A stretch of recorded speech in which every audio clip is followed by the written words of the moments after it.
Hey detectives! Welcome back. We've got another mysterious case to explore. The case of Emily Longley.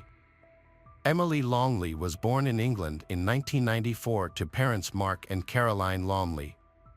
2 years later, she welcomed her younger sister, Hannah. The sisters enjoyed a close relationship while growing up in a loving family. When Emily was 9 and Hannah was 7, the family relocated to Auckland, New Zealand.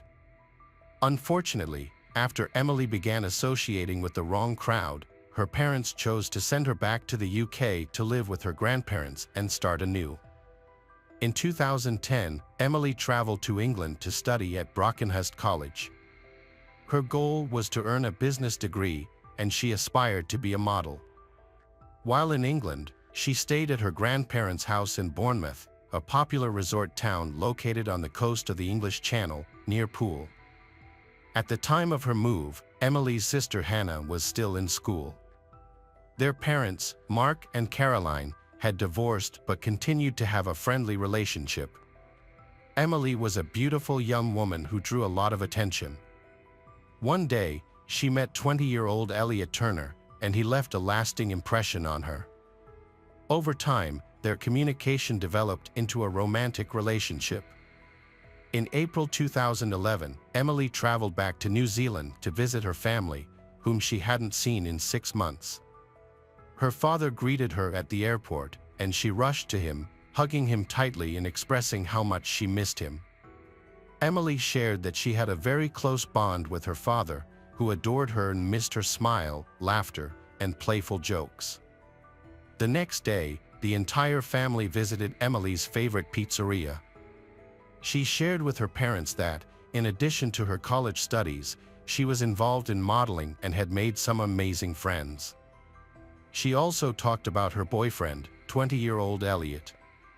Although they had only been dating for a few months, Emily felt she was too young for a serious relationship.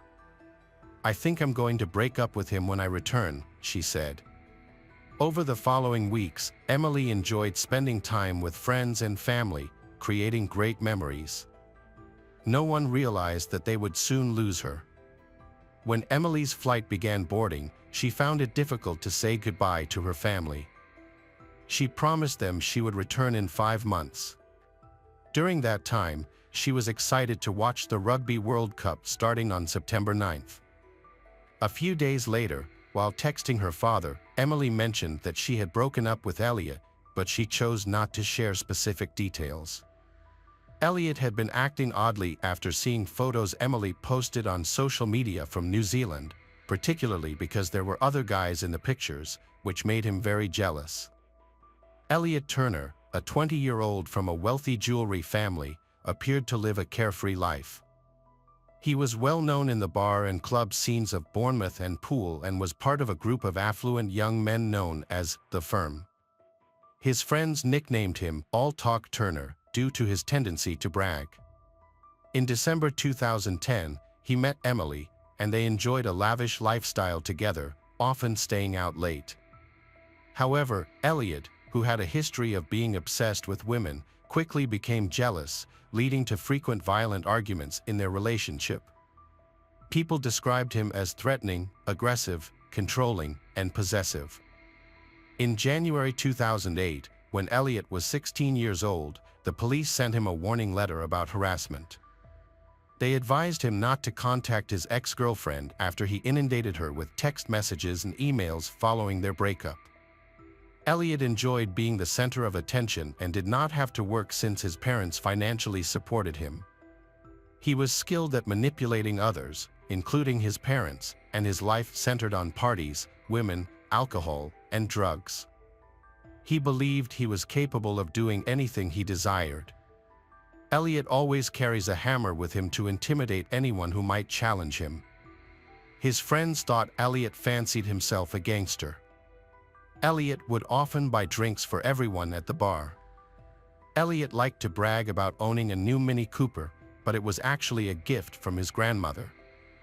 He attempted to maintain his tough guy persona by posting streetwise messages on social media, where he often called himself Scarface or God.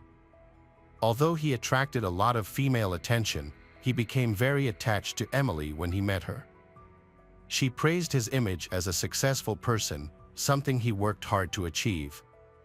As their relationship progressed, Elliot began to display increasingly controlling behavior. He even threatened Emily, saying he would take her life. Emily wrote an emotional note to Elliot expressing her feelings. 1. I love you. 2. Please don't say you'll kill me. 3. Stop bringing up your ex-girlfriends. 4. Stop being so aggressive. Relax a bit, because that is much more attractive, and you scare me because you're so intimidating. As Elliot revealed his true nature and his controlling behavior escalated to an unacceptable level, Emily understood that he was not the right person for her. Then she decided to break up with him. Unfortunately, individuals like Elliot often cannot accept rejection. On the evening of May 6, 2011, Emily was out with friends at an entertainment venue. Surveillance footage showed her arriving at the nightclub with them. In another development, Elliot checked Emily's Facebook messages and found out she was seeing another man, which made him extremely angry. He went to the club and confronted Emily, leading to an argument. The situation escalated when Emily threw her drink at him. Elliot reacted by verbally abusing her and making threats of violence. He disapproved of Emily's outfit, claiming it was too revealing, and ignored the fact that they had broken up. Unwilling to accept the breakup, he continued to follow her after she decided to leave.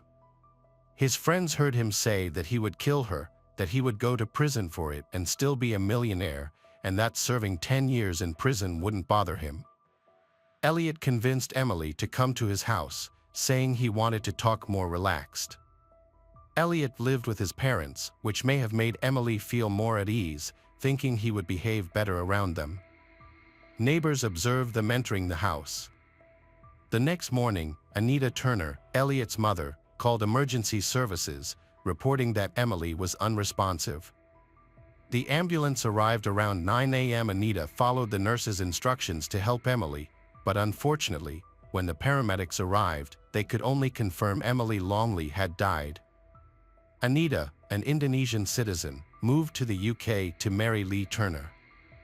When they had a son, they gave him everything he wanted, which turned out to be a serious mistake. During a call with emergency services, Anita seemed surprisingly calm for a mother who had just discovered her son's girlfriend dead. Her demeanor was unsettlingly normal. Meanwhile, in New Zealand, Emily's father, Mark, woke up at 2 a.m. to find numerous missed calls from his ex-wife Caroline and their younger daughter Hannah. He also had a voicemail from Hannah, but she was talking something that difficult to understand. Then he heard Caroline screaming in the background, saying, "Emily is dead." Mark was in disbelief. He immediately called his mother in England. When she answered, his world shattered. She was crying uncontrollably. Soon after, a police officer took the phone and said, "I'm sorry to inform you that your daughter Emily is dead." Mark was stunned. Just a week ago, Emily had been on his couch, smiling. As he flew to the UK, the grieving father struggled to accept that his daughter was truly gone. Sadly, it was no dream. The loss of their eldest daughter was an immense heartbreak for Emily's parents.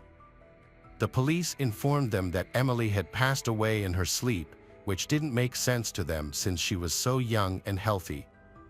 While the police gathered some evidence, the circumstances surrounding Emily's death remained unclear, and they would have to wait for the autopsy results.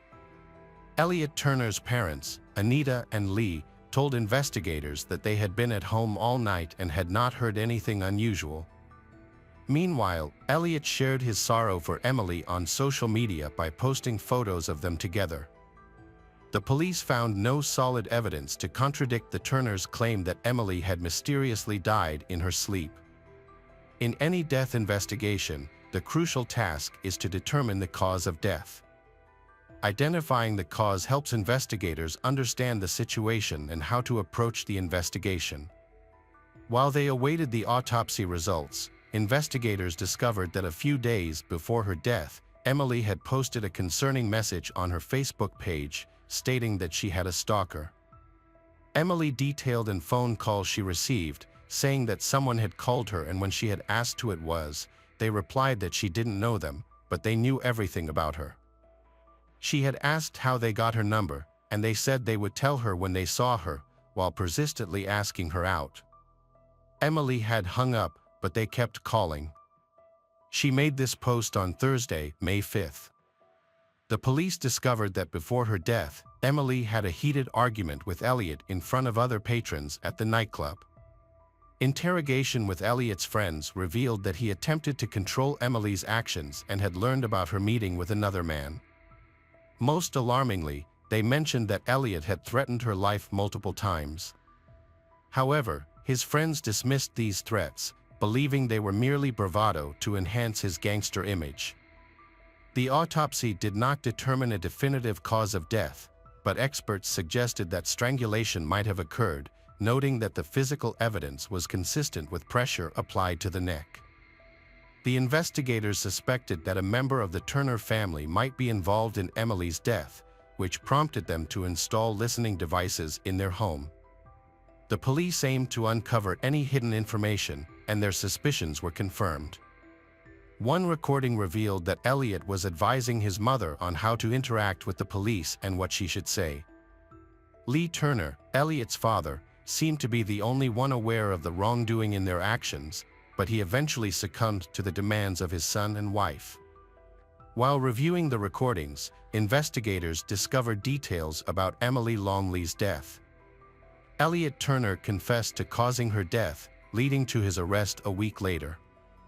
Although he denied his guilt, his lawyers attempted to dispute the validity of the audio recordings. After thoroughly examining the case, the judge permitted the prosecution to present the recordings as evidence. Unaware that the police were listening, Elliot revealed that he felt angry every day and that Emily had upset him more than anyone else ever had. During the trial in May 2012, Elliot's lawyer argued that he acted in self-defense. Turner explained that a fight in his bedroom escalated, leading him to grab Emily by the neck. He insisted that he did not strangle her and claimed he discovered her dead in his bed the next morning. On the second day of the trial, Elliot expressed his disgust with his actions that night. It was reported that after finding Emily dead, he wrote a letter to his mother expressing his shame and mentioning that he was planning to leave for Spain. This suggests that Elliot intended to leave the country on the day Emily died but ultimately changed his mind for some unknown reason. When the police arrived at his house after receiving a call, they found packed bags, and Elliot had his passport in his pocket. In court, he admitted that he had threatened Emily and felt upset and deceived the night before her death after seeing emails on her phone. He claimed he had forcefully pushed her face into a table and recounted the fight they had before her death, stating that Emily began hitting him with her hands and feet. He attempted to calm her down but eventually gave up. When asked if he planned to kill Emily, Elliot said no. He claimed he thought Emily was asleep and only realized she was dead when she didn't wake up the next morning. In an interview with the Herald newspaper, Emily's father, Mark, expressed the pain of losing his daughter. The reality of death is that it's incredibly difficult. It doesn't matter if it's your child, partner, or even your 99-year-old grandmother, it's painful when someone is here one day and gone the next. This is something we struggle to cope with. All anniversaries are tough, birthdays are tough, Christmas is tough, and Easter is especially hard because that was the last time I truly spent time with her, Mark Longley shared.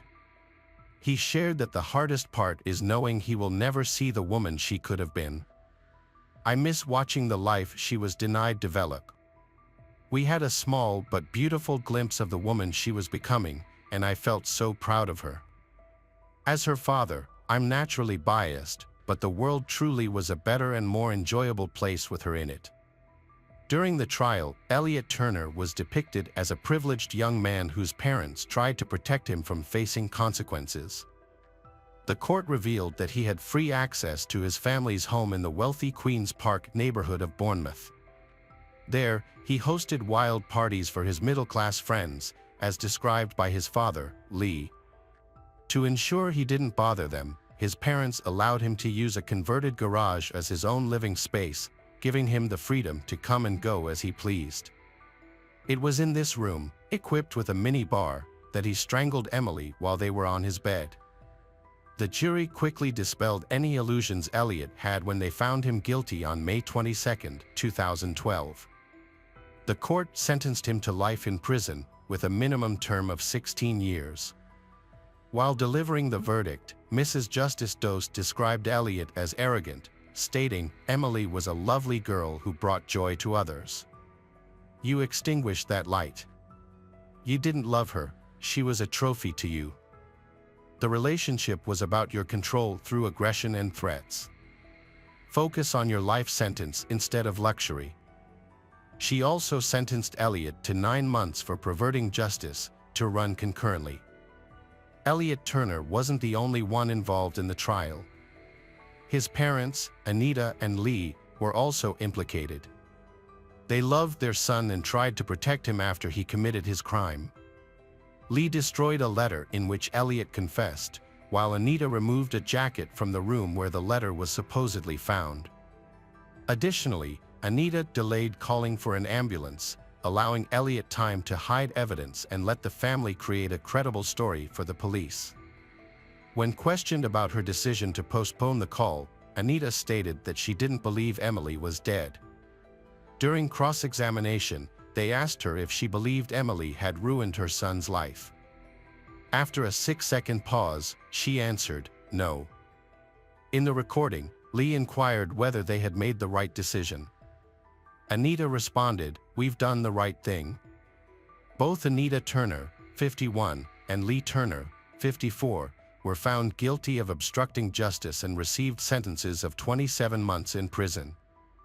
In 2013, after serving half of their sentence, they continue to live in the house where Emily tragically died.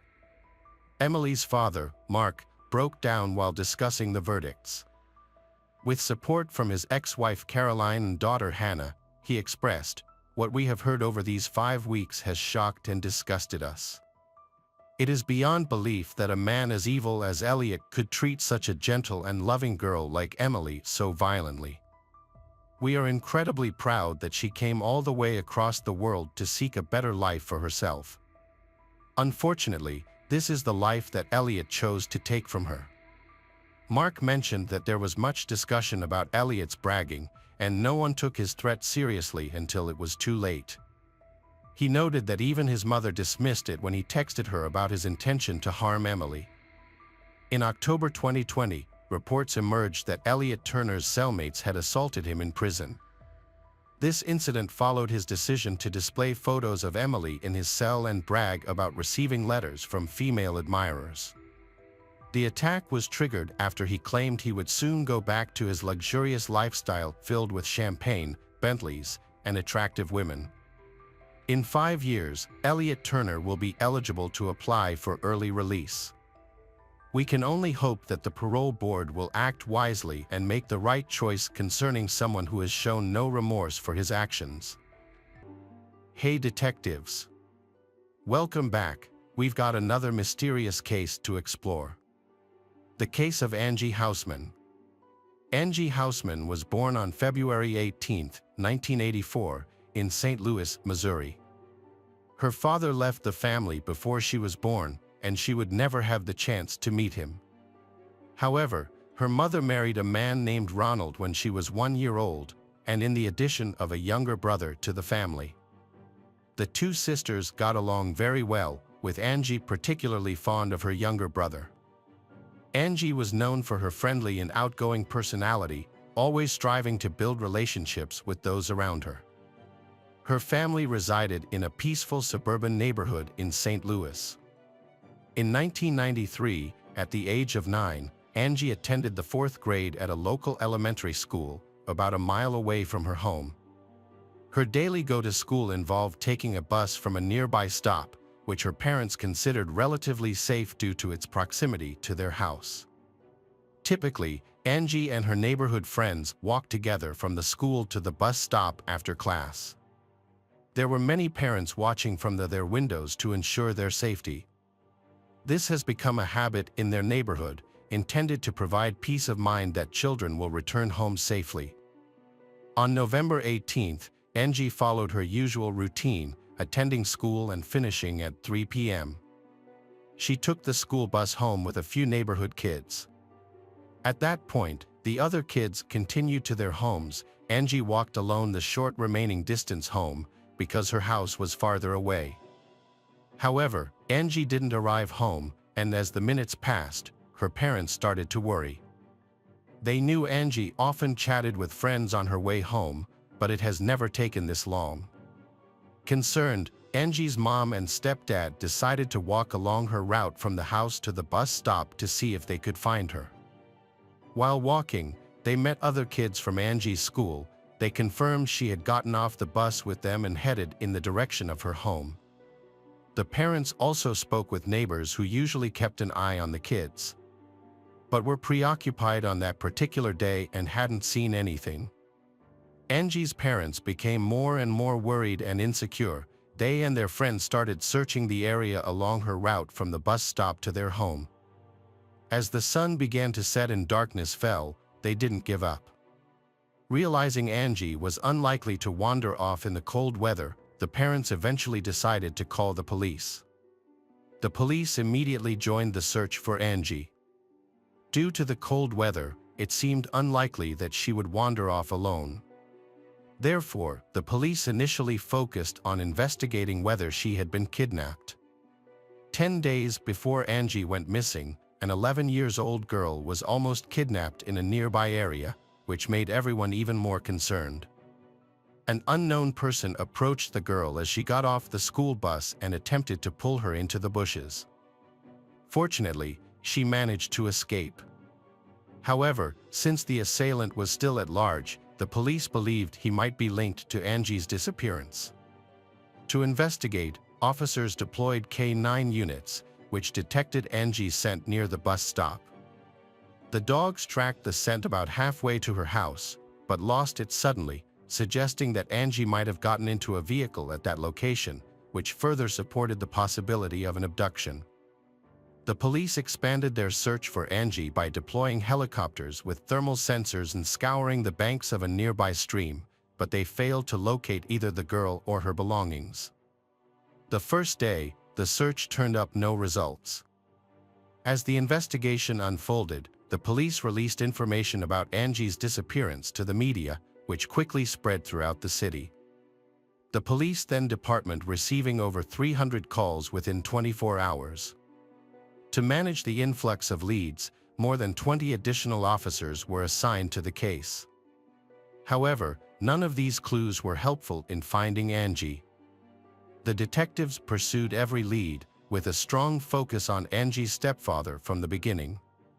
Despite this, he insisted he was innocent and willingly cooperated with the investigation, even agreeing to take a lie detector test in an effort to clear his name and help the police focus on finding Angie. During the investigation into Angie's biological father, a new piece of information came to light. Although he had never been in direct contact with his daughter, but the biological father had allegedly driven past her house multiple times to watch her play outside, according to Angie's mother. While detectives found this behavior suspicious, the biological father had a solid alibi that checked out. By the third day, the FBI joined the investigation, and the police department allocated even more officers to the case. It was clear to everyone that something serious had happened to Angie, as she could barely survive on the streets in such harsh weather conditions. A break in the case came when a witness in Angie's neighborhood reported seeing a suspicious man driving a blue sedan. The description matched a person who had attempted to abduct a girl just 10 days earlier. Based on this, investigators created a composite sketch, which was featured in the media and appearing on thousands of distributed flyers. Unfortunately, the identity of the suspect remained a mystery. As Angie's disappearance gained national attention through television, the number of leads increased. Police carefully evaluated each one but found no connections to the case. However, as the case drew more public attention, psychics started contacting Angie's family, claiming to have had visions of the missing girl. One psychic even named a specific location, a large national park 25 miles from Angie's home, where they believed she was being held. However, detectives chose not to pursue this information. To encourage tips, a $10,000 reward was offered for any information about Angie's location, resulting in an influx of tips. During the investigation, detectives discovered a disturbing detail.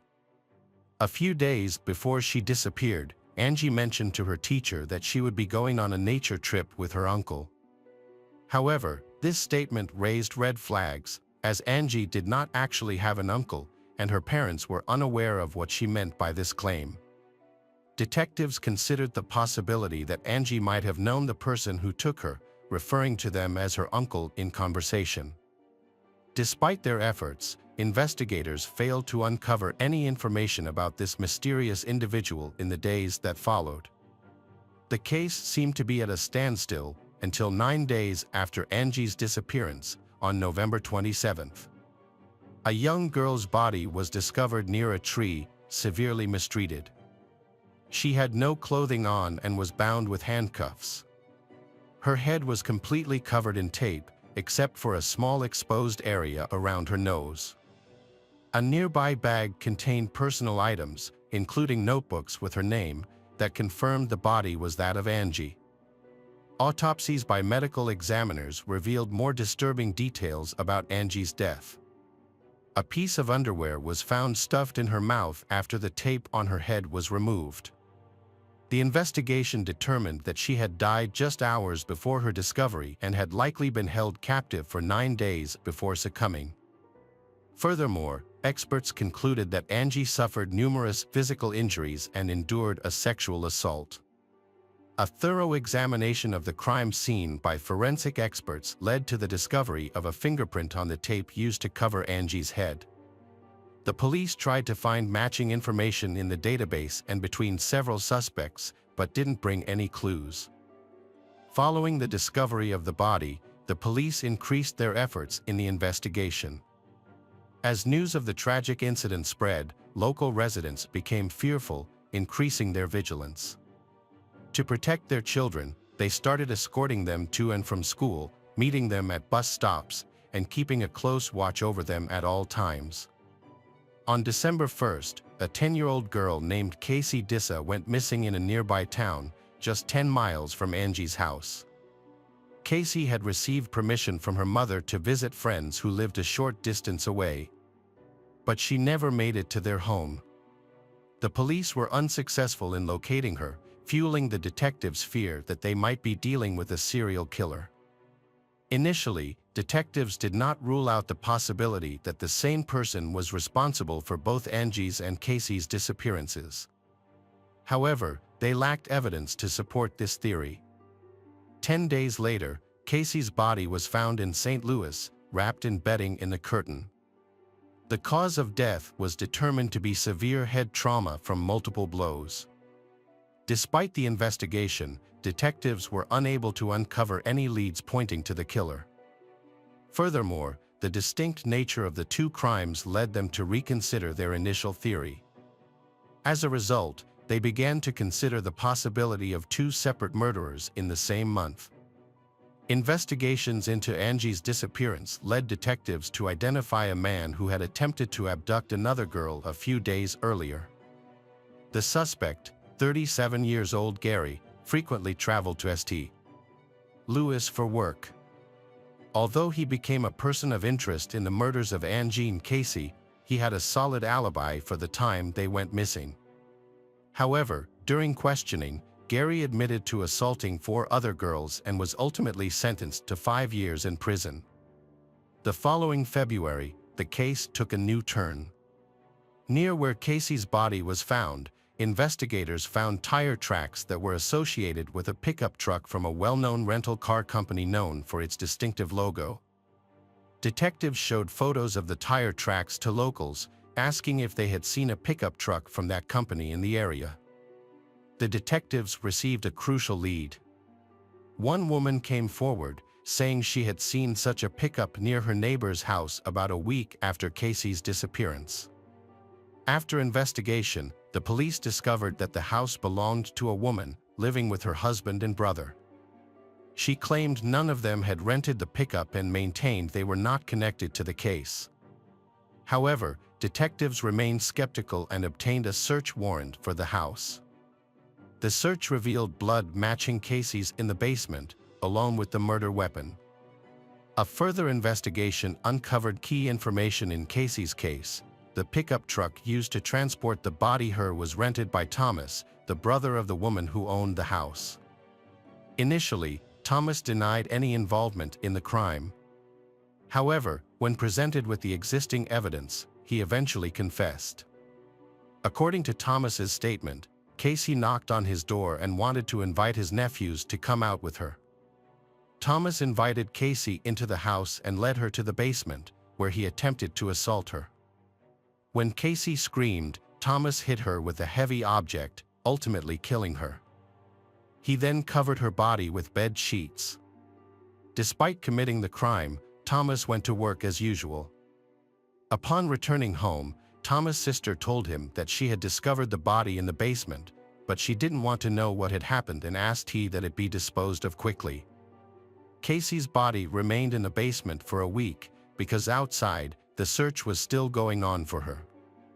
Thomas was too afraid to move Casey's body until the investigation died down. Once the situation became less intense, Thomas rented a pickup truck, transported Casey's body to St. Louis, and abandoned it there. Thomas was eventually convicted of Casey's murder and received a death sentence. However, he died in prison several years later due to illnesses before the sentence could be carried out. During the investigation, Thomas denied any connection to Angie's case, leading detectives to believe that the two cases were not connected. The investigation into Angie's murder stagnated for many months, with the number of leads dwindling over time. Years later, detectives encountered a new obstacle: the expiration of the reward for providing information, which detectives feared would decrease public involvement. However, a local businessman donated $250,000 to incentivize people to come forward with information. This bonus was one of the biggest at the time, generated a large number of tips, but disappointingly, the case remains unsolved. In 2001, a prison inmate named Corey Fox contacted detectives and confessed to over 10 murders, including the murder of Angie Houseman. Detectives met with Corey, then he recounted how he and an accomplice abducted Angie from the street and held her captive in his house for several days. Initially, the plan was to demand a ransom in exchange for Angie's safe return. However, Corey and his accomplice became concerned that they might be identified and decided to murder her. Corey provided detectives with many accurate details about the crime, including the fact that Angie was tied to a tree and that his accomplice used her underwear as a gag. However, some discrepancies arose during the questioning, particularly with regards to how Angie was restrained. Corey claimed that they used plastic handcuffs, but evidence showed that the perpetrator actually used iron handcuffs. Furthermore, investigators discovered that Corey could not have committed some of the murders he confessed to. As a result, police concluded that he likely fabricated parts of his confession, possibly drawing information from media of Angie's case. In the summer of 2002, when a 6-year-old girl was abducted from her home and murdered in a different St. Louis neighborhood. Authorities initially considered whether the two crimes were connected, but this theory proved unfounded. The killer, a neighbor, was quickly caught and confessed during questioning. The investigation into Angie's case lay dormant for several years, until 2007, when detectives reopened the file. Upon reviewing the case documents, they stumbled upon a noteworthy detail. Shortly after Angie's body was discovered, police had found a man named Roger Martin sitting in a parked car nearby. When questioned about his emergence, Roger claimed he was in the area to go hunting. However, a search of his vehicle revealed no hunting equipment. raising suspicions about his true intentions. The new detective team decided to investigate Roger further, which revealed his prior convictions for crimes against children. Notably, one of his past victims was assaulted near the area where Angie's body was discovered. All of these crimes happened before Angie's death, but the police had failed to thoroughly look into Roger at the time. This meant that the new team had to start over from the beginning. The detectives brought Roger in for questioning, but he denied any involvement in Angie's murder. He claimed that he just happened to be near that location. The interrogation lasted 9 hours, but still yielded no new clues. The police compared Roger's fingerprints with the ones on the tape found on Angie's head, but the experts found that they did not match. As a result, Roger was released. Although the police continued to consider him a suspect, they lacked sufficient evidence to hold him. The case of Angie saw a breakthrough in 2018, when the St. Louis Police Department created a task force specifically to investigate this case. With the advancement of technology, the detectives re-examined the existing evidence, searching for new leads.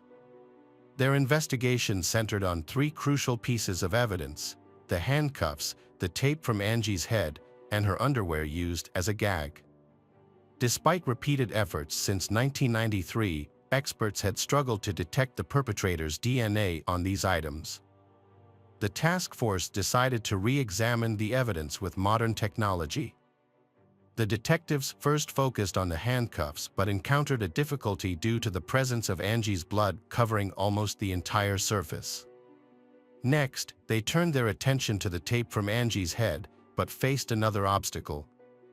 Upon opening the box containing the evidence, they discovered that the tape had deteriorated significantly over time. Finally, they examined the underwear that had been used to gag Angie. Although they did not have much hope for this evidence, since it had been in her mouth for hours, so it was likely that any foreign DNA had been removed. However, they still investigated it as a last resort. Using advanced technology, they carefully examined every inch of the underwear, leading to a breakthrough. A small sample of DNA was found, sufficient for analysis. The experts confirmed the DNA belonged to a male and immediately uploaded it to the FBI database. Although it is common for DNA searches to yield no matches, requiring additional investigation, the detectives were fortunate in this case. As soon as the DNA sample was uploaded, they received a full match. The DNA belonged to 58-year-old Earl Cox, who had been incarcerated since 2003. In the investigation into Angie's case, Earl Cox initially had not been on the police's radar, but his criminal record was substantial. His history of crime dated back to 1982, when he was serving in the military in Germany and working as a part-time babysitter for girls reported being sexually assaulted by Earl, resulting in an 8-year prison sentence in the United States. He was subsequently discharged from the Army after serving only 3 years. Earl was released from prison early and moved to St. Louis. However, 4 years later, he found himself in trouble with the law again. In this instance, he was arrested after 2 7-year-old girls accused him of sexually assaulting them. Although the charges were eventually dropped due to a lack of evidence, the arrest itself was a parole violation. As a result, Earl received an additional year in prison. After serving this extra year, Earl was released in 1992 and settled in St. Louis, where his relatives lived. The following year, a tragic incident happened. Earl abducted and killed Angie. In 2002, Earl was arrested again for operating a secret online platform where individuals shared child abuse content. The FBI had been monitoring his activities and set a trap by having an undercover agent pose as a 14-year-old girl and make contact with him. Earl made explicit intentions to exploit the girl and sent money for her to meet him. However, when Earl showed up at the meeting place, he was met by armed FBI agents instead of the girl. This led to his arrest. A search of his computer revealed a massive collection of over 45,000 images of child abuse. Further investigation also revealed that Earl was the mastermind behind the platform, leading to the arrest of 60 more individuals associated with the site. This operation was one of the largest against pedophiles in the country. In 2003, Earl was sentenced to 10 years in prison. However, when his sentence ended, a judge used a legal loophole to keep Earl in detention, citing him as a serious threat to children. As a result, Earl remained in prison. In 2019, a DNA match linked Earl to Angie Hausman's case. Detectives visited him in prison, but Earl denied involvement and requested a lawyer. Despite the strong DNA evidence, investigators took an alternative approach. They offered Earl's lawyer a deal. In exchange for Earl's confession, the prosecution would drop the death penalty and pursue a life sentence instead. Earl agreed, likely aware that he would lose the case in court. When detectives returned to the prison, Earl shared his account of incident. Although some details raised suspicions, his admission to the murder was the key point for investigators. Earl claimed that on November 18, 1993, he was driving through his family's neighborhood when his car broke down. And while he was trying to find out what was wrong with the car, a school bus pulled up and children disembarked. While the others went home, Angie remained outside, drawing Earl's attention. Earl claimed that when Angie approached him, they had a brief chat, and he noticed she seemed extremely cold. He offered her a ride in his car, which she allegedly accepted. Earl then took Angie to Burger King to get food, and afterwards, took her to his home. Here, he sexually assaulted her for several days. Eventually, Earl decided to dispose of Angie, drove her to a remote location, where her body was later found, and tied her to a tree. However, she was still alive at that time. Detectives had doubts about certain parts of Earl's story. They didn't think Angie would agree to go anywhere with a stranger, especially since she only had a short distance to walk home. Investigators have questioned Earl's story about the car breakdown, as he claimed the car stalled but started again as soon as Angie approached. It seems more likely that Earl saw Angie and decided to abduct her. A more probable scenario is that he lured her into the car by lying or threatening her. This is more credible than his confession. Detectives were to obtain the confession they needed for the murder. Earl Cox was sentenced to life in prison without parole by a judge in August 2020. Although justice had been served, it came too late for Angie's mother, who had passed away from cancer in 2016. Her husband, Ronald, felt that Cox's actions had indirectly contributed to her death. As her grief over losing Angie had weakened her health and will to live, ultimately leading to her passing. For Earl, his sentence was more than just the initial verdict. Authorities re-examined a previous case of sexual abuse involving two 7-year-old girls, for which Earl had initially received a lenient sentence. At that time, he had only spent 1 year in prison for violating his parole. However, years later, investigators contacted one of his victims, now an adult, and asked for her testimony against him. Faced with the of a life sentence, Earl chose to plead guilty and as a result, received an additional 10-year prison sentence. Welcome back, mystery lovers. Today's case is going to keep you on the edge of your seat. The case of Valeria Vivano. Valeria Fern Vivano was born on May 29, 1996, in La Granja, a small commune near Santiago, Chile's capital. She was the youngest of 3 children in a modest family, with her parents Miguel and Jacqueline Vivano. She grew up with her older brother Michelangelo and sister Daniela. Her father worked for a transportation company, while her mother stayed at home to care for the children and create a warm family atmosphere. When Valeria started school, her parents decided to separate, which was a huge shock for her. Even though they continued to communicate after the divorce and her father is still very interested in his children's lives, including providing financial support, Valeria felt resentment towards him. They sometimes argued and went months without speaking, but they always managed to reconcile. Soon after the divorce, Miguel remarried, and Valeria gained two half-siblings. She maintained warm family relationships with them, as well as with her siblings, Daniela and Michelangelo. Jacqueline, on the other hand, never remarried. She focused on raising her children and later took care of her grandchildren. From a young age, Valeria showed a strong character, determination, and remarkable perseverance in everything she did. She excelled academically, participated in sports, and was always brave and fair, willing to help others, even when it put her at risk. She pursued a career in law enforcement because of her desire to help people in need and fight for justice. After finishing high school, Valeria enrolled in a police academy in Santiago, where she graduated with honors in 2016, becoming an investigator. At just 20 years old, she joined the Chilean police force.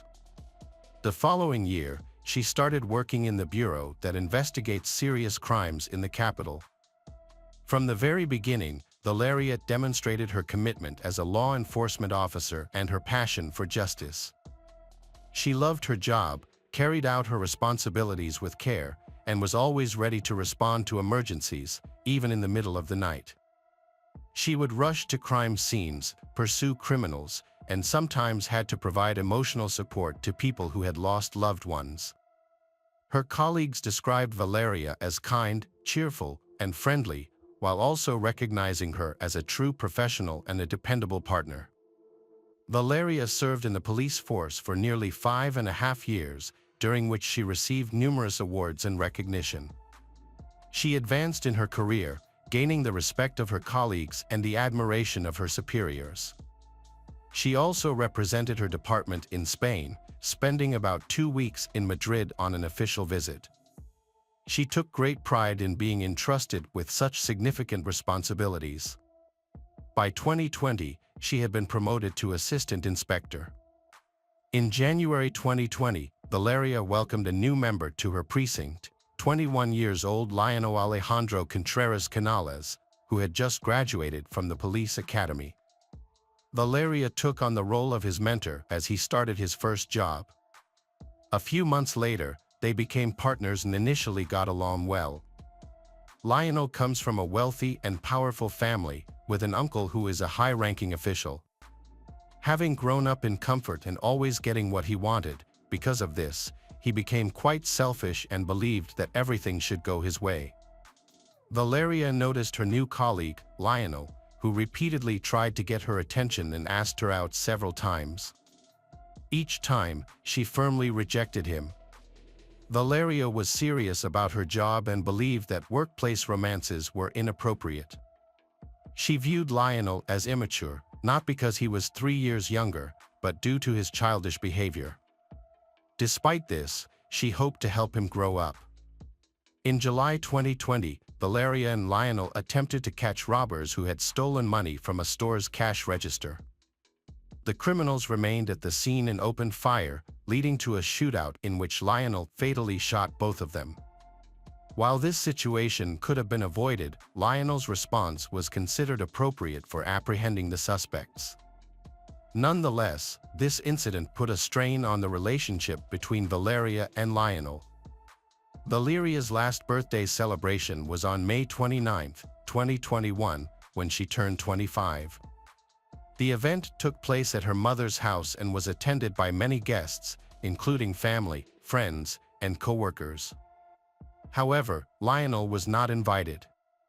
Valeria decided not to invite his, as he had recently tried to pursue her again, and she wanted to avoid any awkwardness. When Valeria attempted to discuss with him, he only reiterated his feelings for her, which she preferred to keep private from her colleagues.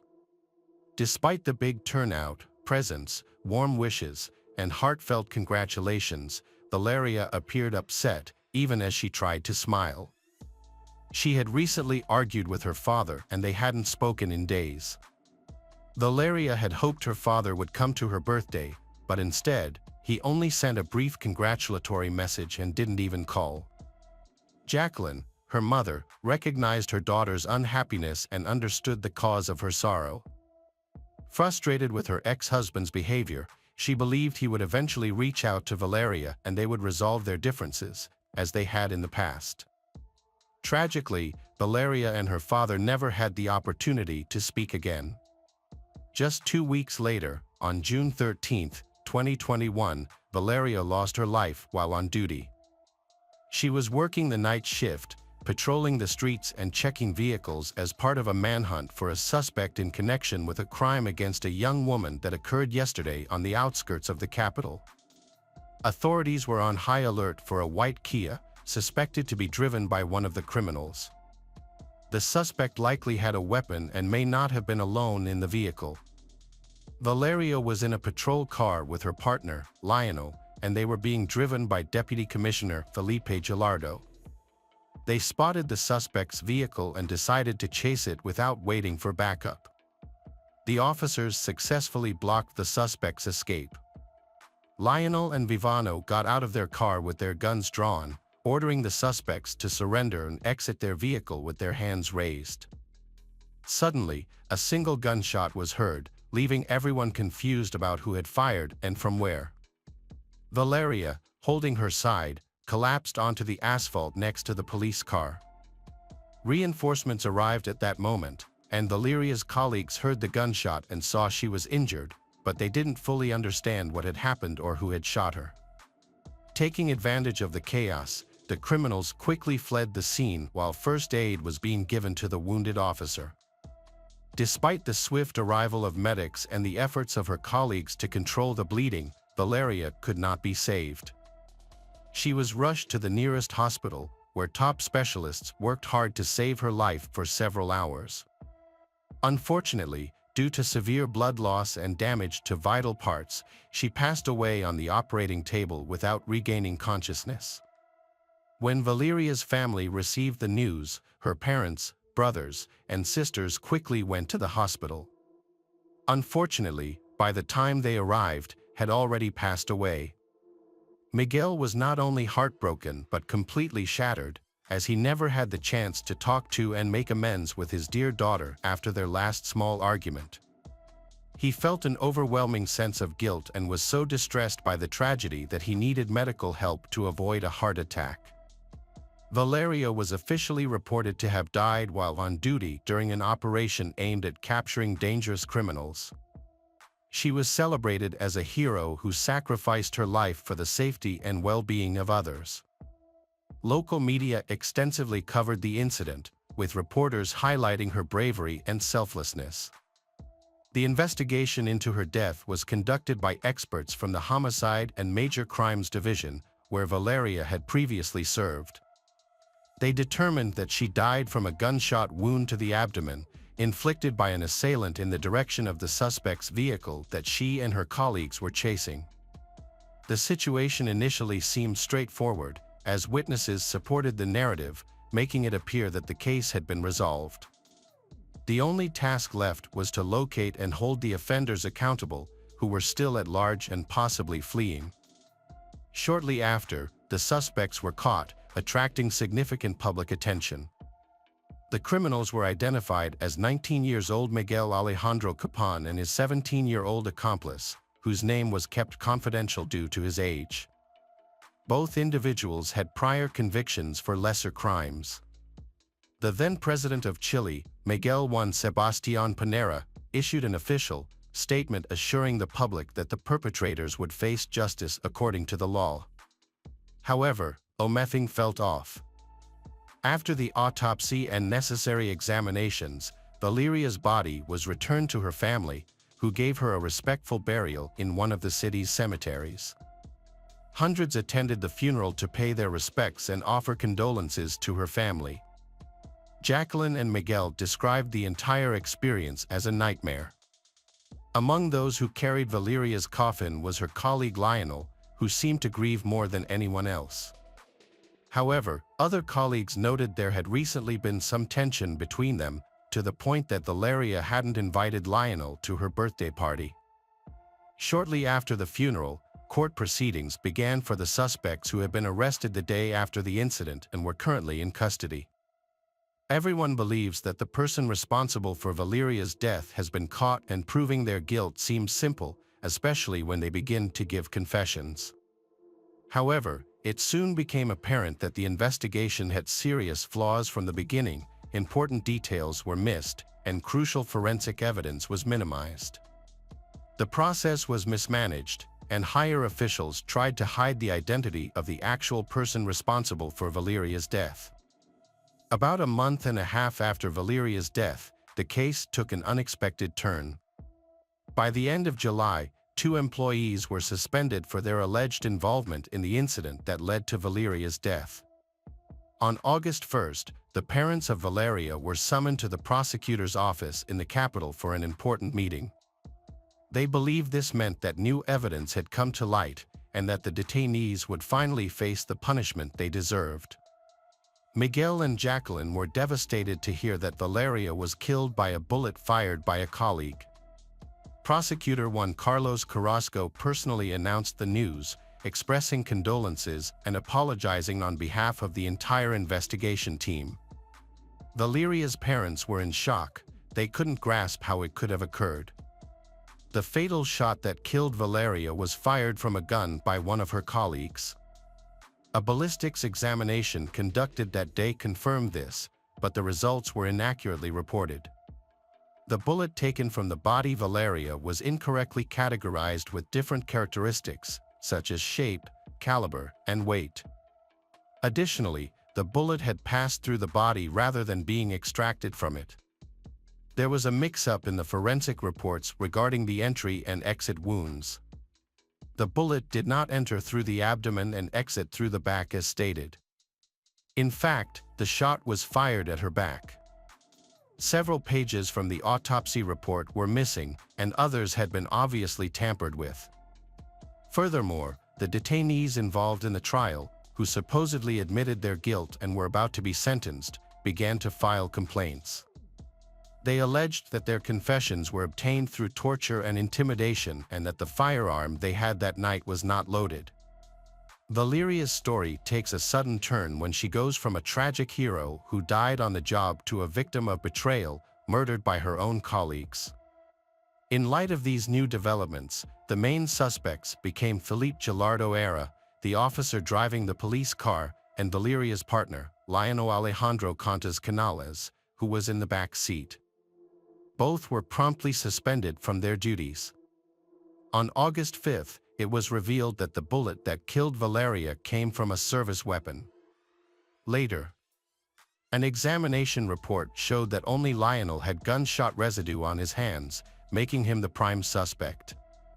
Interestingly, this information had not been disclosed earlier, as if it had been overlooked entirely. Several reports related to the ballistics examination and the pathologist's findings were mistakenly placed in an archive box, which was not properly reviewed. It remains unclear whether this was due to an accident, criminal negligence, or an intentional effort to hide important information. Now, the police officers involved in to capture the criminals that night are themselves regarded as suspects in the murder of Valeria. They, along with the previously arrested suspects, participated in a reenactment of the incident from that night. Felipe stated that from the driver's seat, he could only see Valeria, who was next to him in the front passenger seat and was the first to get out of the car. Lionel was sitting in the back and also exited, but the driver couldn't see his actions. Valeria had taken only a few steps when a shot rang out, she fell, and the suspect's car they were pursuing sped away. Lionel quickly ran to help Valeria. Lionel mentioned that he and Felipe exited the patrol car almost at the same time, but she had rushed forward as soon as the shot was fired. He firmly maintained that he did not shoot Valeria, and Felipe must witness and confirm this. He also confirmed that he was the first to reach Valeria and attempted to apply pressure to her wound. The testimonies from the witnesses varied, but the investigation revealed that Lionel was positioned behind Valeria at the time of the gunshot, and the bullet's path confirmed his location. Additionally, he was the only one with gunshot residue on his hands. New information from previously undisclosed reports and exam results led to potential motives for the crime. Lionel was arrested as the main suspect, while the previously detained young men were released with a non-exit agreement, since there were no charges against them. However, the reason for Lionel's actions is still uncertain. The primary theory was that the incident was a tragic accident.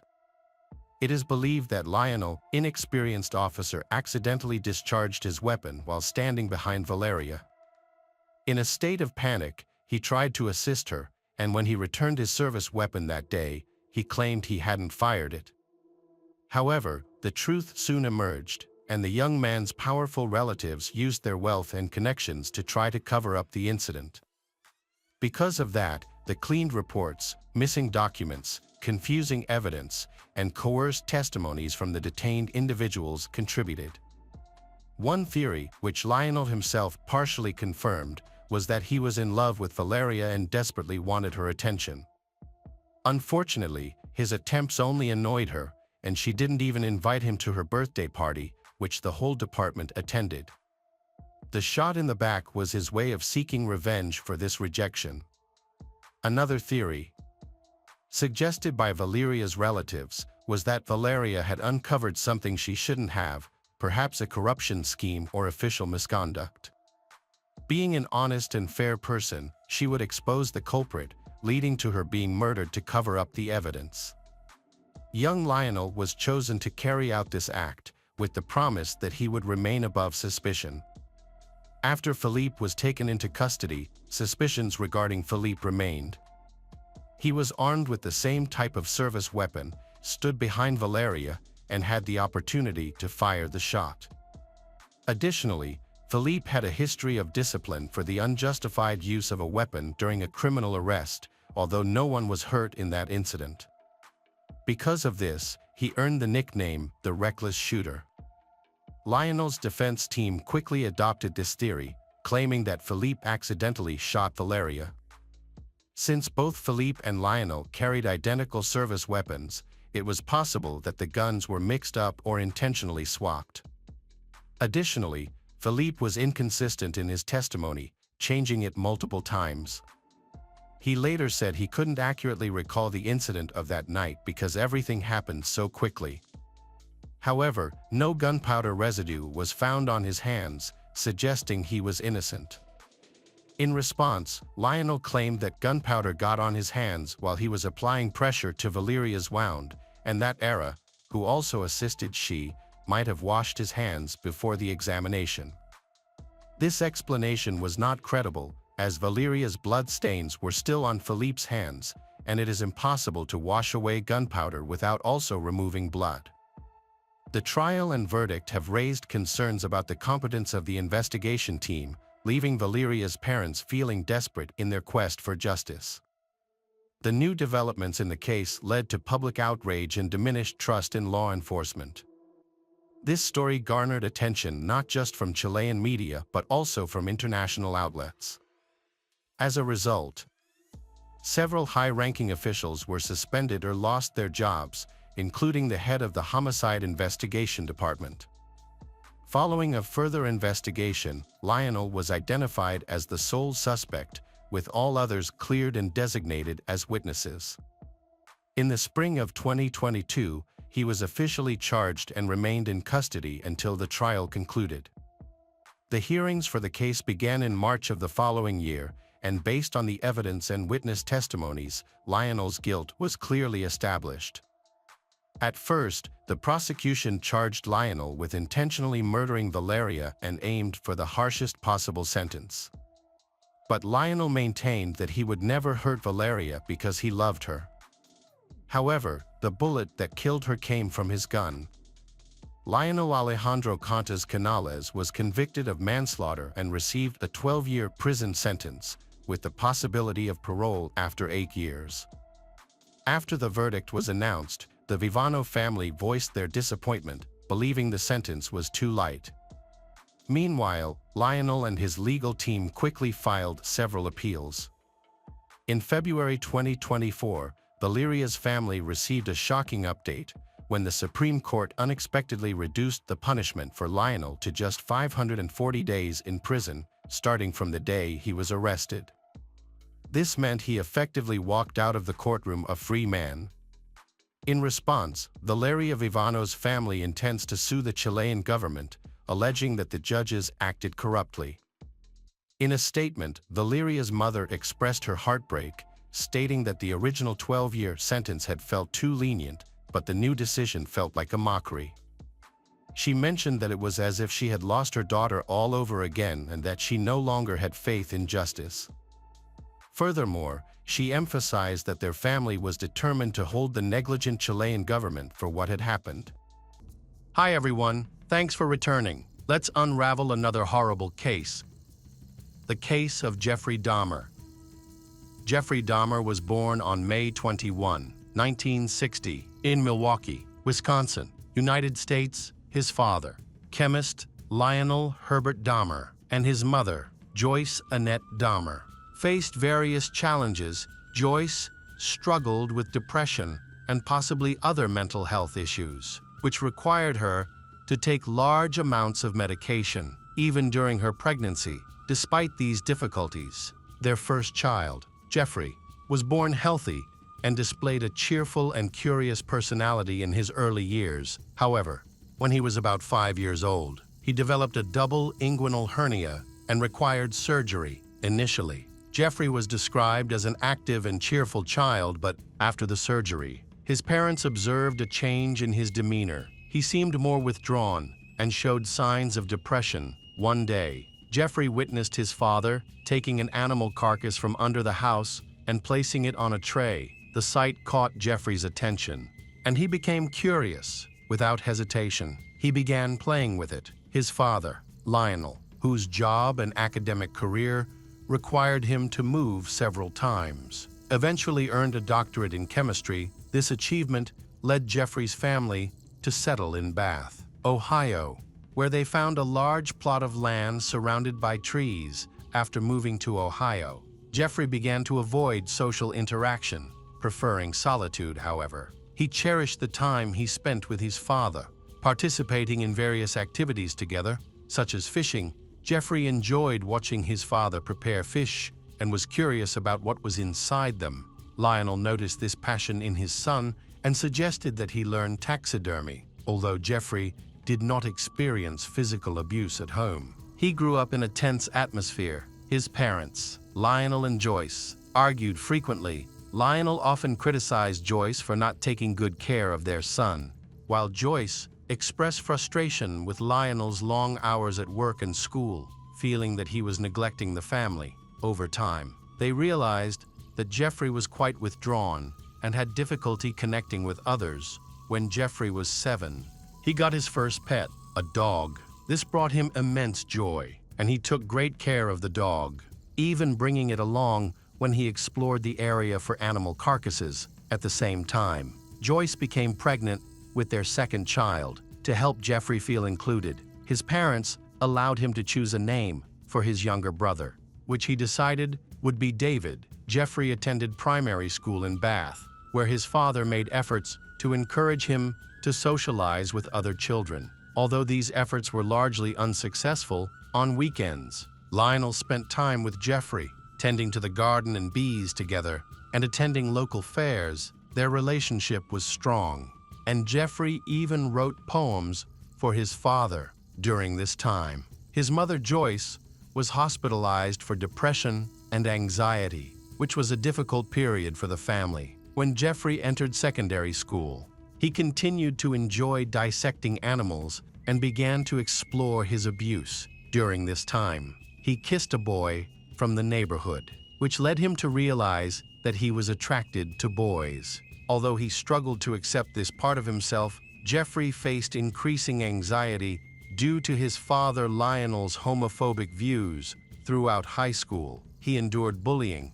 To cope with the challenges around him, he turned to alcohol. This dependence on alcohol led him to come to school drunk and even drink during class. As a result, he was often reprimanded and disciplined. His behavior varied greatly. Sometimes he was the center of attention, while at other times he was very shy in school. Jeffrey often engaged in behavior that was considered humorous or eccentric.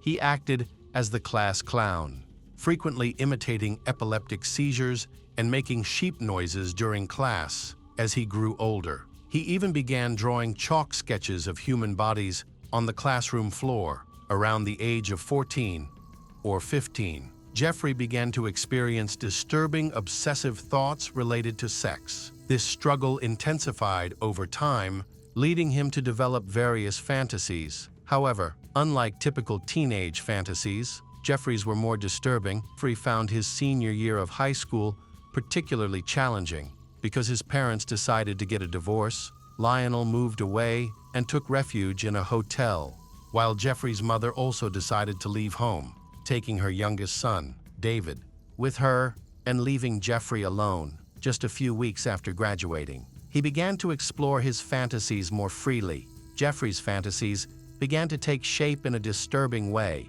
He often thought about a young man he had met while playing sports on his way home. This man frequently jogged in the evenings, shirtless, and Jeffrey found himself drawn to him. Jeffrey then imagined a scenario where he would hide in the bushes, and when the man passed by, Jeffrey would attack him and take him home. However, on the day, Jeffrey decided to make this fantasy a reality.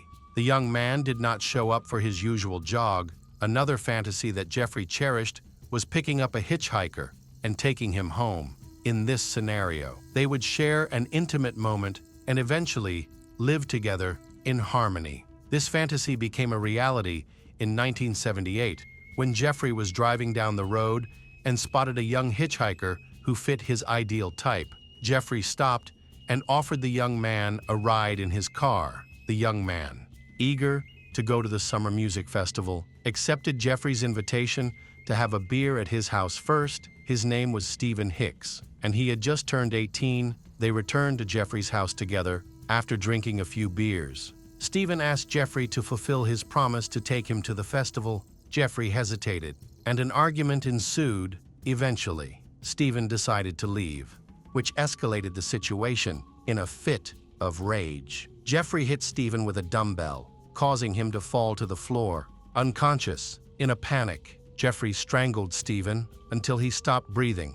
Jeffrey then processed Stephen's body, placing it in 5 black trash bags. He loaded the bags into his car and drove off to find a place to dispose of them. Jeffrey began to drive erratically and out of his lane. The patrolman saw Jeffrey and asked him why he was driving like that. Jeffrey confided in the officer about his struggles with insomnia and his parents' recent divorce. Expressing feelings of hopelessness about his life, he remained polite and calm throughout the conversation.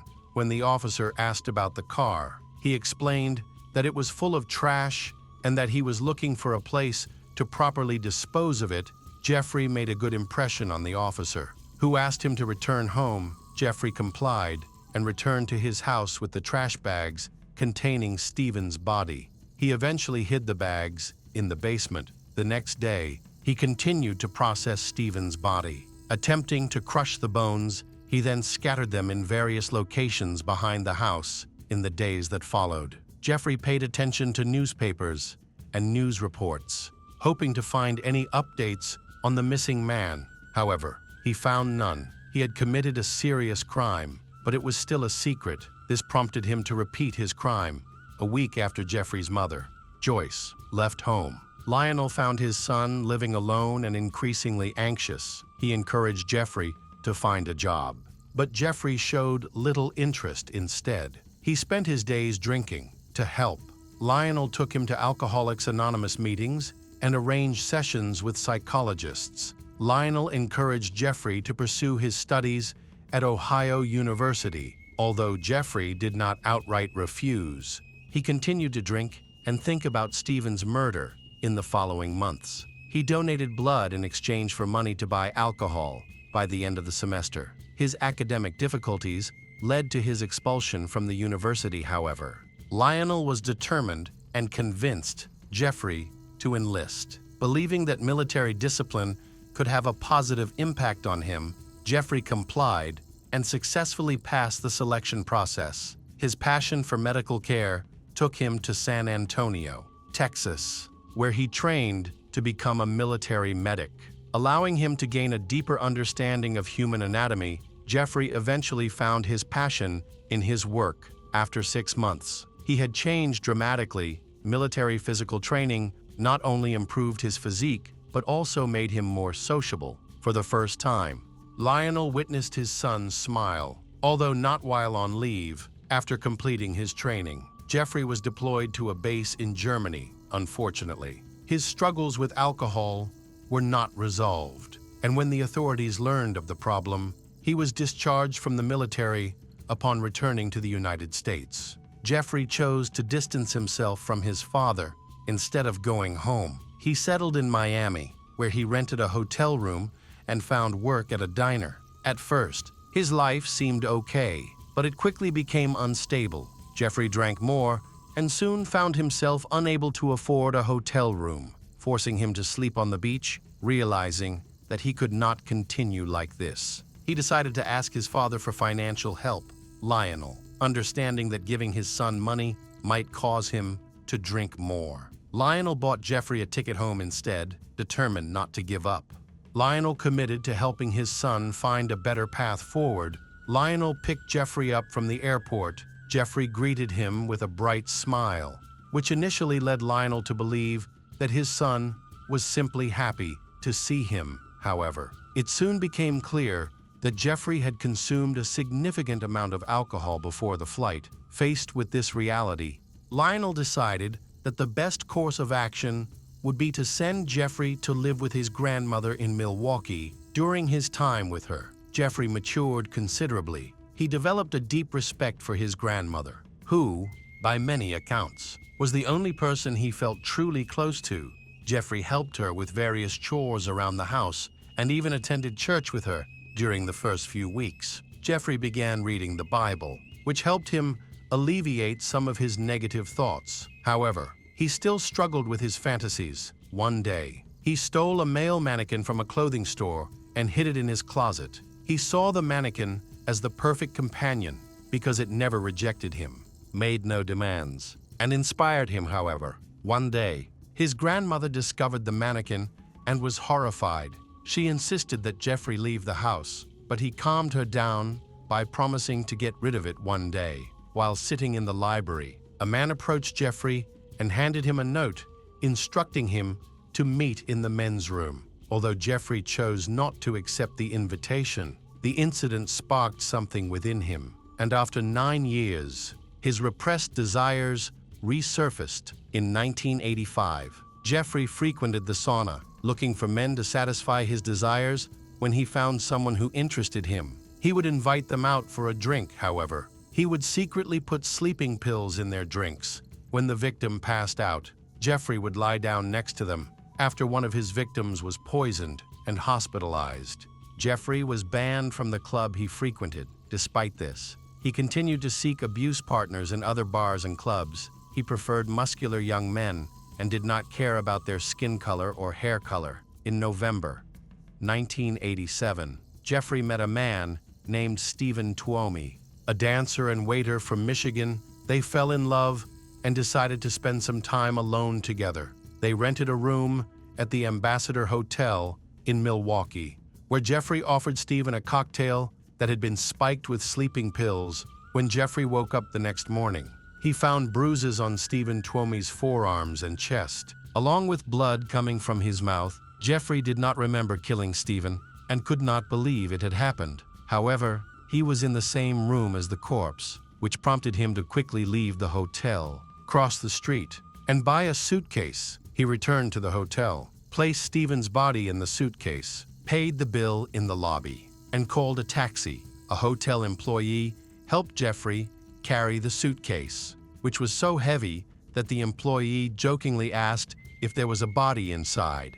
Jeffrey replied, "Yes," and they both laughed. Unaware that the employee was helping to dispose of a body, Jeffrey then went to his grandmother's house with the suitcase and secretly took it to the basement. He began to process Stephen Tuomi's body. He placed it in trash bags and then moved the bags containing the body into the trash. Several months later, Stephen Tuomi's relatives filed a missing persons report after he was last seen the night he met Jeffrey while working as a waiter, although police initially believed that Stephen had simply left. His family did not accept this explanation. They had been unable to contact him, and his belongings were still in his house. However, the investigation stalled, and there was no explanation for Stephen Tuomi's disappearance after not being held accountable for his actions. Jeffrey increasingly embraced his dark desires and became a serial killer over the next 5 years. He committed multiple murders on his free nights and weekends. After 3 months of searching for new victims,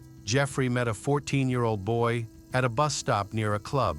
Jeffrey approached the boy and offered to pay him $50 to sleep with him. And unfortunately, the boy accepted the offer. They took the bus to Jeffrey's grandmother's house, where she was sleeping, while they went down to the basement. There, Jeffrey drugged the boy and then strangled him. He became more perverted, abusing the boy while he was dead as the body began to decompose. Jeffrey treated it like those of his previous victims. He began to dispose of the body of James Dox Tater. He packed the body in plastic bags and threw it in the trash. The victim's name was James Dox Tater, according to the Tampa Bay Times. James had run away from home 2 days earlier to escape his abusive stepfather, although his mother filed a complaint. Police showed little interest in finding him. Jeffrey's fourth victim was Richard Guerrero, a 22-year-old Hispanic man. They met outside a gay bar called Phoenix. Jeffrey lured Richard to his grandmother's house, promising to pay him to spend the night in the basement. Jeffrey drugged Richard with sleeping pills, then strangled him with a leather strap and began abusing him after he was dead. After satisfying his desires, Jeffrey put the body parts in garbage bags, which were picked up by a garbage service the next day. Richard's family urged the police to investigate his disappearance, but the officers believed he had left home voluntarily. However, Richard's sister believed otherwise and convinced her relatives to hire a private investigator. Richard's father, who worked at a golf course, spent all his savings on the investigator. But it turned out that the investigator was a fraud. Meanwhile, Richard's mother prayed daily for his safe return. Jeffrey's grandmother asked him to move out because she was fed up with him. He was no longer the grandson she used to go to church with. His drinking, his habit of bringing young men to her house late at night, and the stench from the basement and garage were too much for her to bear. As a result, Jeffrey had to find a new place to live. He rented a small apartment, where he stayed for a while as he prepared for his next victim. Jeffrey then found his fifth potential victim, a 13-year-old boy who came to his apartment. They met on the street, where Jeffrey offered to pay the boy in exchange for allowing him to take pictures. However, when Jeffrey tried to touch the boy got scared and ran away. The 13-year-old then informed his parents about the incident, and they reported it to the police. As a result, Jeffrey was arrested and charged with harassment. He received a 1-year sentence at the Milwaukee Correctional Center. Although he was allowed to leave during the day to go to work, he was required to return to the facility at night just days before his sentence began. Jeffrey met his sixth victim, a 24-year-old man named Anthony Sears. On March 25, 1989, Jeffrey and Anthony met at a bar, and when the bar closed, they decided to spend the night together. They could not go to Anthony's house because his girlfriend was there. Jeffrey asked a friend to drive them to his grandmother's house when they arrived. He took Anthony to the basement and committed his usual act. However, this time was different. After disposing of the body, he put it in several different garbage bags. Some of Anthony's remains he threw in the trash, while others he kept in his locker at work. During Jeffrey's trial, his lawyer successfully reduced his sentence to just 10 months in a rehabilitation center. Jeffrey's father wrote to the judge, asking that Jeffrey be allowed to attend an alcohol treatment program while incarcerated. However, the judge received the letter too late, and Jeffrey was released without undergoing any rehabilitation. After his release, Jeffrey upgraded the security in his apartment by installing cameras and an alarm system. On June 24, 1990, Jeffrey went on a killing spree while at one of his favorite bars. He noticed a man named Raymond Smith. Jeffrey drugged Raymond and abused him before killing him. Just a month after killing Raymond, Jeffrey targeted another victim, 27-year-old Edward Smith. Edward was lured in with an offer of $100 to have his picture taken. With Jeffrey pretending to be a photographer, Edward was last seen alive talking to Jeffrey at a club in September 1990. Jeffrey murdered his eighth victim, 22-year-old Ernest Miller. Ernest was attractive and healthy, and he worked as a dancer. He agreed to pose for photos in Jeffrey's apartment for $50, which put him in a dangerous situation. Jeffrey followed his usual pattern, plied Ernest with a mixture of alcohol and strong drugs. And this time, however, Ernest woke up before Jeffrey could strangle him. Resulting in a struggle, Jeffrey attacked Ernest with a knife. After killing him, Jeffrey disposed of the body as he had done with his other victims. But this time, he took a more disturbing step. Not only did he handling of the body, he also put it in the freezer for later use. The foul smell emanating from Jeffrey's apartment caused complaints from neighbors. To explain the smell, Jeffrey claimed that his meat refrigerator had broken down. To solve the problem, he bought a large plastic barrel and filled it with acid to destroy the body parts. Although he was able to remove some of the evidence, the smell remained. It seemed that Jeffrey did not care about the complaints from the neighbors. On September 24, 1990, Jeffrey continued his killing spree, targeting David Thomas, a 22-year-old man whom he had met at the Grand Avenue Mall. Jeffrey convinced David to return to his apartment for a few drinks, offering additional money if he posed for a photo. After giving David a drink laced with sedatives, Jeffrey found himself not attracted to him, but was afraid David would be angry when he found out he was drugged. As a result, Jeffrey strangled him. He took photos of handling of the body disposal and kept those photos for unknown reasons. Jeffrey stopped killing for 4 months. He met his next victim in February 1991. This victim, his 10th, was 17-year-old Curtis Straughter. Curtis had just lost his job as a nurse and was looking forward to becoming a model and attending college. They met at a bus stop, tragically. This was not the end of Jeffrey's list of victims. Just 2 months later, he met Errol Lindsay, a 19-year-old boy who was also lured by the promise of money to take pictures. The next victim was 31-year-old Tony Hughes. Tony, who had lost his hearing as a child due to medication, was cheerful and sociable. He loved to dance and made friends easily. Tony was last seen on May 24, 1991, at a club.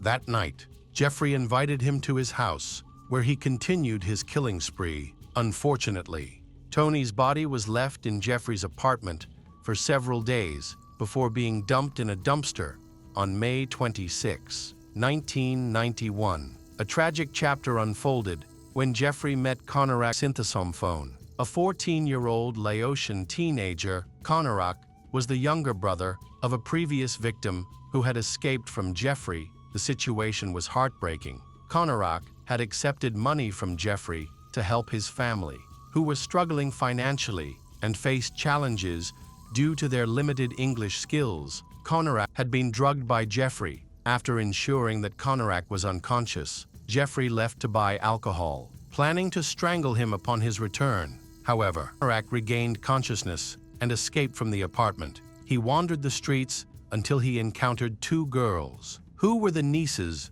of Jeffrey Dahmer's next-door neighbor. The girls saw Conorak, who was injured, and they called 911 for help.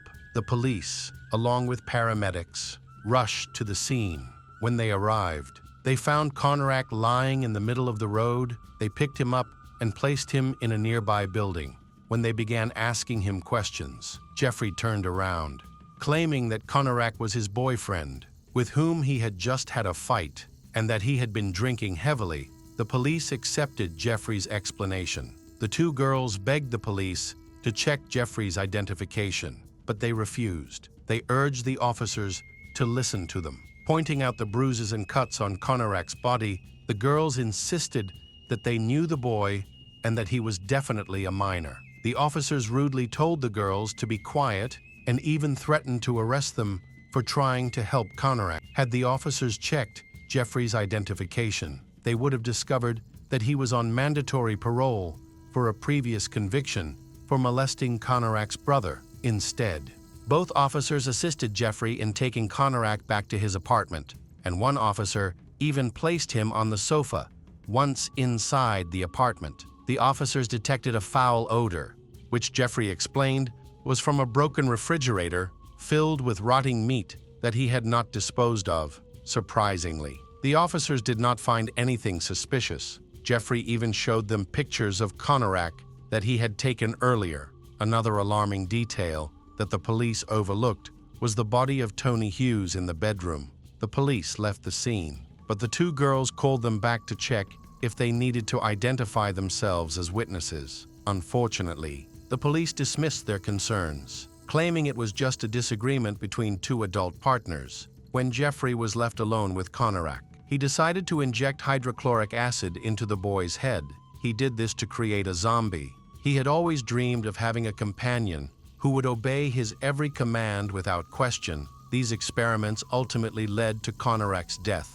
Jeffrey then handling of the body. Conorac's, the next victim added to Jeffrey's list, was 20-year-old Matt Turner, whom he met at a bus stop. Matt accepted Jeffrey's offer to travel to Milwaukee for a professional photo shoot at his apartment. Jeffrey drugged, strangled, and handling of the body Matt's. On July 5, 23-year-old Jeremiah Weinberger became Jeffrey's victim. They met at a bar in Chicago, and Jeremiah went to Jeffrey's apartment with the promise of spending the weekend with him. Jeffrey then drugged Jeremiah and injected boiling water into his skull twice, causing him to fall into a coma and die 2 days later. Oliver Lacey, a 23-year-old athlete, accepted an offer for a photo shoot for money and accompanied Jeffrey to his apartment. There, Lacey and Jeffrey engage in intimate activities.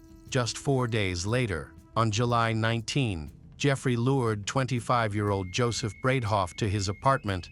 Joseph was strangled and laid out on Jeffrey's bed, covered with a sheet. For 2 days, on July 21, Jeffrey began handling of the body Joseph's. On July 22, 1991, Jeffrey approached a group of 3 friends at a bar while they were drinking. He introduced himself as a photographer and paid $100 to anyone to pose for photos. Only one, a 32-year-old homeless man named Tracy Edwards, agreed. Jeffrey invited Tracy to his apartment and mixed him a cocktail, which he offered to all of his victims. However, Tracy, being as smart as he was, noticed a strange taste in the drink and decided not to finish it. Jeffrey then attempted to be intimate with Tracy, but Tracy repeatedly refused. Eventually, Jeffrey handcuffed one of Tracy's hands, leading to a struggle.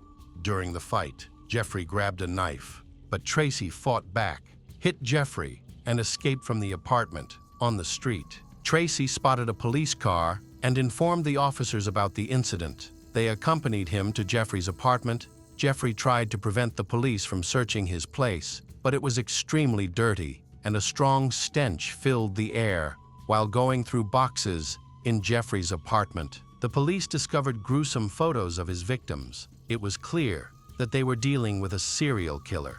This was the beginning of the end for Jeffrey Dahmer. The police searched the apartment and arrested Jeffrey inside the refrigerator. They discovered numerous human body parts. In a container filled with acid, they found more human body parts. They also found photographs that not only revealed the bodies of the victims, but also documented the many abuses Jeffrey had committed against them. Jeffrey felt relieved that he no longer had to hide such a secret that he had kept for so many years. When he realized that he would have to face the consequences of his actions, he chose to confess everything. His confession took 6 weeks to complete and spanned 159 pages, detailing every aspect of his crimes, from his first murder to his last victim. Jeffrey explained that at first, he just wanted to lie next to the men he had kidnapped. But over time, his desires became increasingly horrific.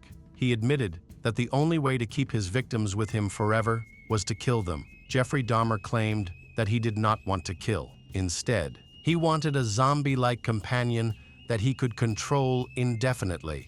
Psychologists who worked with Jeffrey concluded that his motive was not abuse, but a desire for control.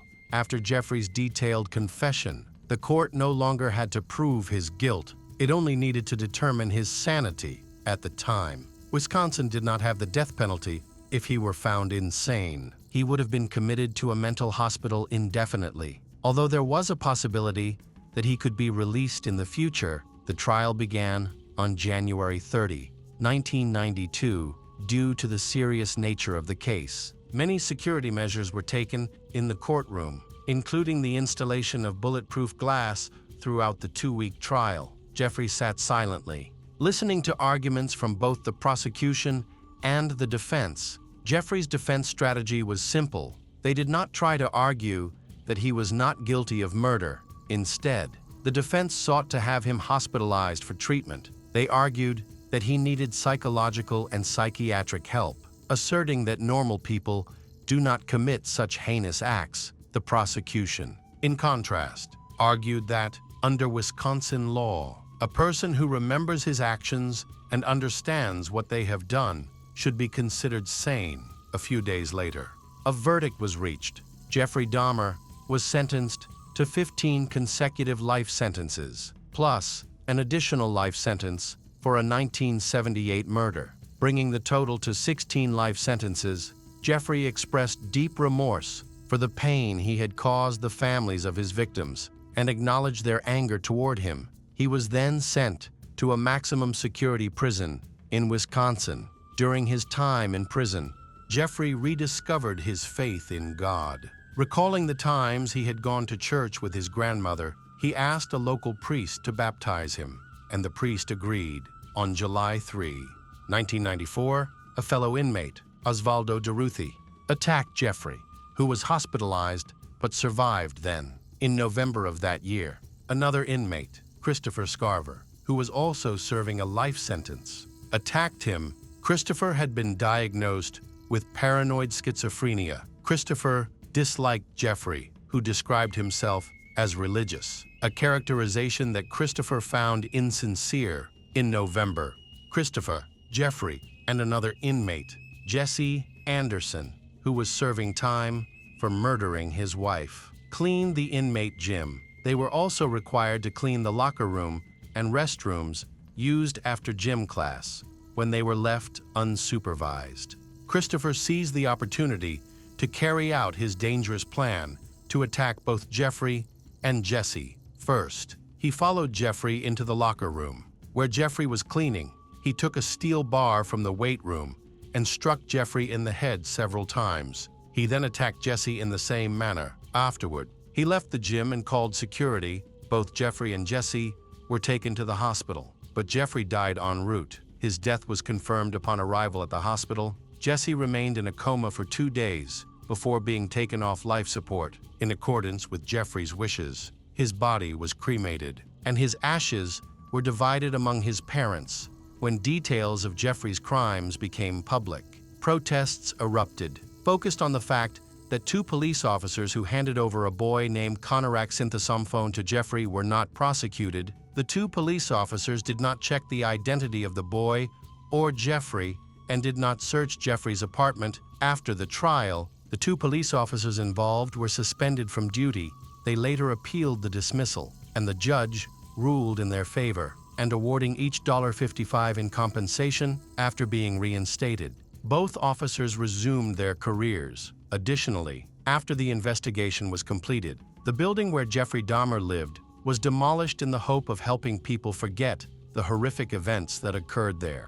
Christopher Moyer was born on May 21, 1967, into a middle-class family. He valued independence and believed that education was the key to achieving it. Although he didn't have many friends, this didn't bother him much, as he spent most of his free time studying. After finishing school, he attended college, where he developed a strong interest in computers and technology. His dream was to become self-employed after earning his degree. Beyond his career goals, he also dreamed of starting a family. By 2010, Christopher was 44 years old and had realized his aspirations. He was self-employed, working as his own boss, and happily married. He lived in a spacious house in Pennsylvania with his wife and son. He worked as a freelance computer specialist, assembling custom computers for clients from his home. His wife, Irina Moya, was skilled in electronics and assisted him with his work. She was born on August 12, 1971, which made her 39 years old in 2010. Irina was originally from Ukraine and had moved to the United States in search of a better life. She met Christopher in April 2002 during a challenging time in his life. He was going through a difficult divorce from his first wife, with whom he had no children. This experience left Christopher longing for a large, loving family. Irina also shares this dream and hopes to build a new life in the United States. Their relationship developed quickly, and later that same year, they decided to get married. They began planning for their future, which included moving out of Christopher's bachelor home to a place more suitable for a family. Before they could find a new home,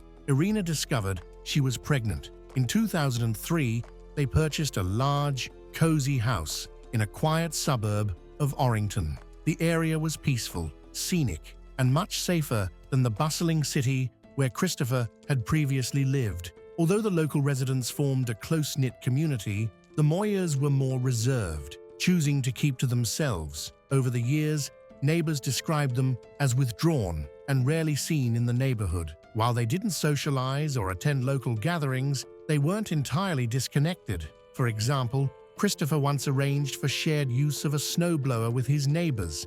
However, in most cases, the family preferred solving problems independently. On September 25, 2003, Irina gave birth to their first and only child, Dylan Moya. By 2010, Dylan was 7 years old and thriving in school. Having successfully completed the first grade, he was a bright, intelligent child, and his parents were incredibly proud of him. Teachers, both from his kindergarten and primary school, regularly praised Dylan for his abilities. Much of his success stemmed from the active involvement of both his parents in his education. Being highly educated themselves, Christopher and Irina prioritized their son's learning and supported him every step of the way.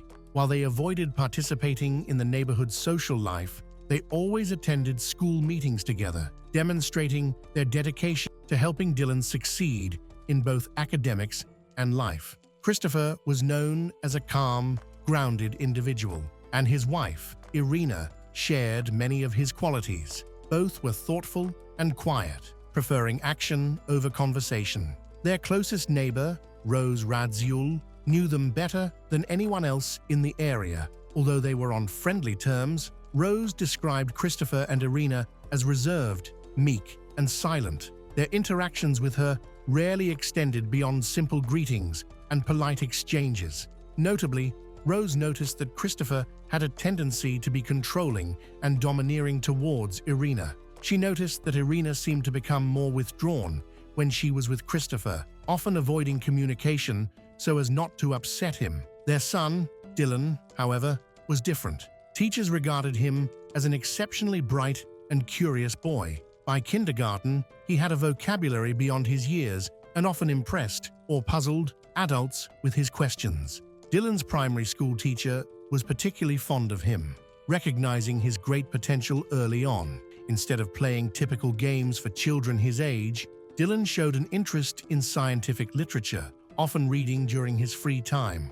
Like his parents, he was not highly social, but he maintained good relationships with his peers. Irina was described as a loving and devoted mother who prioritized her son's well-being and development. Despite her shy and unsociable personality, Christopher, similarly, was regarded as a caring father, deeply invested in Dylan's well-being. According to relatives, the family had created a warm and nurturing home environment, rooted in love for each other and their child. A few months before the tragedy, the family had even taken a trip to Disneyland, making the events of June 17, 2011 all the more shocking. At 9:40 p.m. on that fateful Friday, 44-year-old Christopher called emergency services. He calmly confessed to killing his wife and son with a baseball bat, stating that both were dead and refusing to offer any first aid. His cold and detached tone during the call was unsettling, as if he were discussing something mundane. He gave a detailed account of the crime, describing how he had killed Irina by beating her to death before attacking their son Dylan. He even supplied his personal information and the family's home address, thanked the dispatcher, and hung up. Emergency responders rushed to the Moya family home, where they encountered a chilling scene. When no one answered the door, authorities initially suspected Christopher had barricaded himself inside and might be armed. A note taped outside listed the names and contact details of relatives, suggesting that Christopher had prepared for what was to come. Neighbors began to gather, watching the tense situation unfold. The police believed Christopher might resist arrest, but then someone noticed one of the family's cars was missing.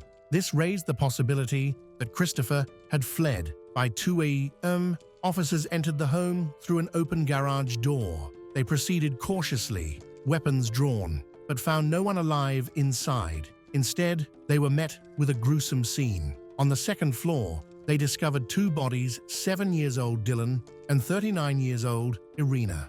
Both had suffered severe head trauma from a blunt object, their skulls brutally disfigured. Irina's body was found in the bathroom adjacent to the main bedroom. Bloodstains and drag marks suggested that her body had been moved there after the attack. A towel was also placed over her face, a gruesome detail that added to the haunting scene. Christopher, however, was nowhere to be found. Dylan's room was nearby. He was found in his bedroom with injuries similar to those of Irina. A bloody baseball bat, believed to be the murder weapon, was lying next to his body. The bat was sent to a lab for analysis, as the caller on the emergency line had predicted. The police activity quickly attracted the attention of the neighbors, especially Rose, who was close to the family.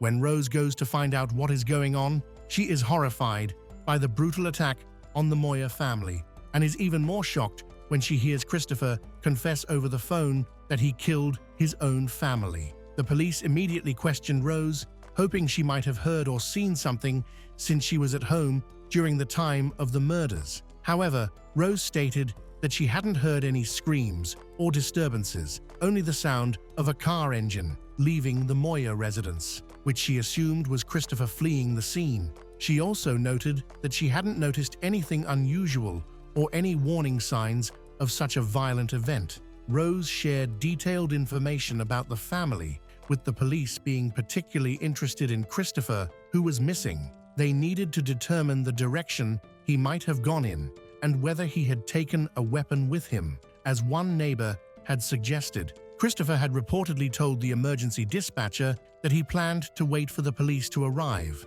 Yet, for reasons unknown, he was gone by the time officers reached the crime scene. Rose described Christopher as calm and introverted, adding that she couldn't imagine him committing such an atrocity.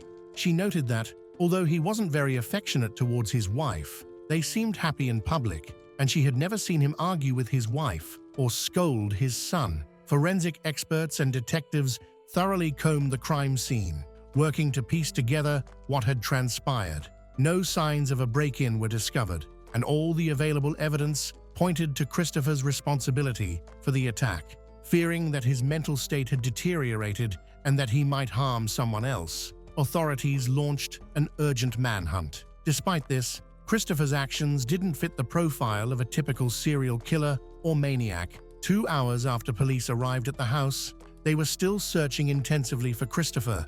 They tried reaching him on his mobile phone, but he didn't respond to any calls. During the investigation, security footage from a nearby camera captured Christopher's car, narrowing down the potential routes he could have taken. Road services and patrol units were alerted and stationed at strategic points in an effort to intercept him. Yet Christopher seemed to have vanished. At 12:56 a.m., a witness from a neighboring town called Hadborough rang the police. The caller, a train engineer, reported finding a body on the railway tracks. Tragically, the man on the tracks matched Christopher's description. According to the engineer, the train was unable to stop in time to avoid hitting the man. Authorities arrived at the scene and found a body, later identified as Christopher, through documents found in his possession. His pocket contained $300 in cash and car keys. A dark Toyota Camry, registered to Christopher, was located near the railroad crossing. The police concluded that Christopher had deliberately ended his life shortly after the murders. He appeared to have been familiar with the train's schedule and intentionally positioned himself on the tracks to coincide with the arrival of an oncoming train. As a result, the entire Moya family died, leaving many unanswered questions about this horrific incident. Irina's parents, along with her brother and sister-in-law, were in a neighboring town when the news broke. The police contacted them to inform them of the deaths of Irina, Dylan, and Christopher. During questioning, the family revealed that the Moyas had planned to visit them that weekend. According to their plans, Christopher, Irina, and Dylan were supposed to drive over on Saturday night. After the visit, Dylan was meant to stay with his grandparents for a few days, while his parents spent time alone together, with the grandparents later returning Dylan home. The tragic events, however, unfolded just days before this planned visit. Shortly before the tragic events, Irina's parents tried to call her, but their calls went unanswered. They were not overly concerned, assuming the family had gone to bed early to prepare for their long journey. Relatives of theirs stated that they had spoken with the Moyas on Friday morning, when both Irina and Christopher seemed cheerful and did not mention any issues. They were busy making final preparations for their trip. Neither Irina nor Christopher had a history of mental health problems, which made the tragic events even more shocking. Christopher's parents were also informed of the tragedy. His father reported speaking with him on the same day and noted nothing unusual or alarming. Christopher had mentioned extending a contract with a major client, which made him optimistic about his upcoming weekend plans and improving his financial situation. Their family had been dealing with financial struggles recently due to the instability of freelance work. Christopher had expressed concerns about potentially losing their home, but the issue appeared to have been resolved. It seemed he was simply worried that such financial difficulties could return. When friends and family were questioned, none could provide a motive for the tragedy. Christopher, described as a loving husband and father, seemed incapable of such violence. What could have driven him to kill his entire family and take his own life? Their family was private, rarely sharing details of their personal lives. The medical examiner's office conducted autopsies on Irina and Dylan. Both were found to have died from multiple blunt force head injuries inflicted with extreme force and determination. However, these findings provided no insight into why Christopher, a man with no history of depression or violent tendencies, would commit such a horrific act. Family members described Irina as loyal to her husband, leading a quiet life with minimal social interactions beyond her neighbors and her child's teachers. Their relationship was considered healthy and loving. Christopher was seen as a hard-working man who provided for his family and never displayed depressive behaviors or violent tendency. Adding to the mystery, Christopher left no suicide note to shed light on what led to this devastating act. Key documents found in the house revealed crucial details. Investigators discovered that the family was at risk of losing their $450,000 home. Christopher had received a foreclosure notice just days before the tragedy, and they lacked the funds to resolve their financial troubles. This crushing reality may have driven Christopher to despair. It is believed that he had planned to harm himself, but in his state of anguish and loss of reason, he could not bear to leave his wife and children to face poverty and hardship.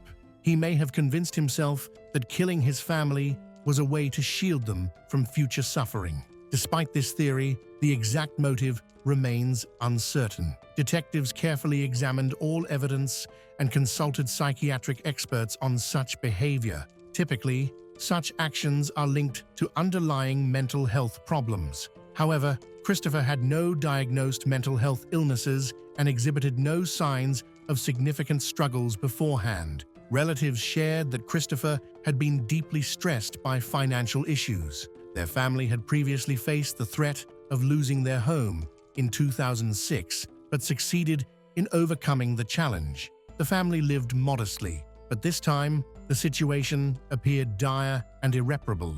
There was no evidence to suggest that Christopher had been struggling with severe mental health issues or that he had planned the tragedy long in advance. Experts instead believe the decision may have been impulsive, driven by the overwhelming tension that Christopher had quietly been battling on his own. Christopher's father was aware that his son would never seek help from a psychiatrist, no matter how severe the situation became. There had been a suspicion that Christopher might have used illegal substances, but this was proven false. Toxicological tests confirmed that his blood was clean. However, this detail provided another clue. Christopher was not taking any prescribed medication, indicating that he had avoided seeking medical help for his anxiety or other possible issues. The forensic investigation continued, uncovering troubling evidence. The blood found on a baseball bat near Dylan's body was identified as belonging to both Dylan and Irina.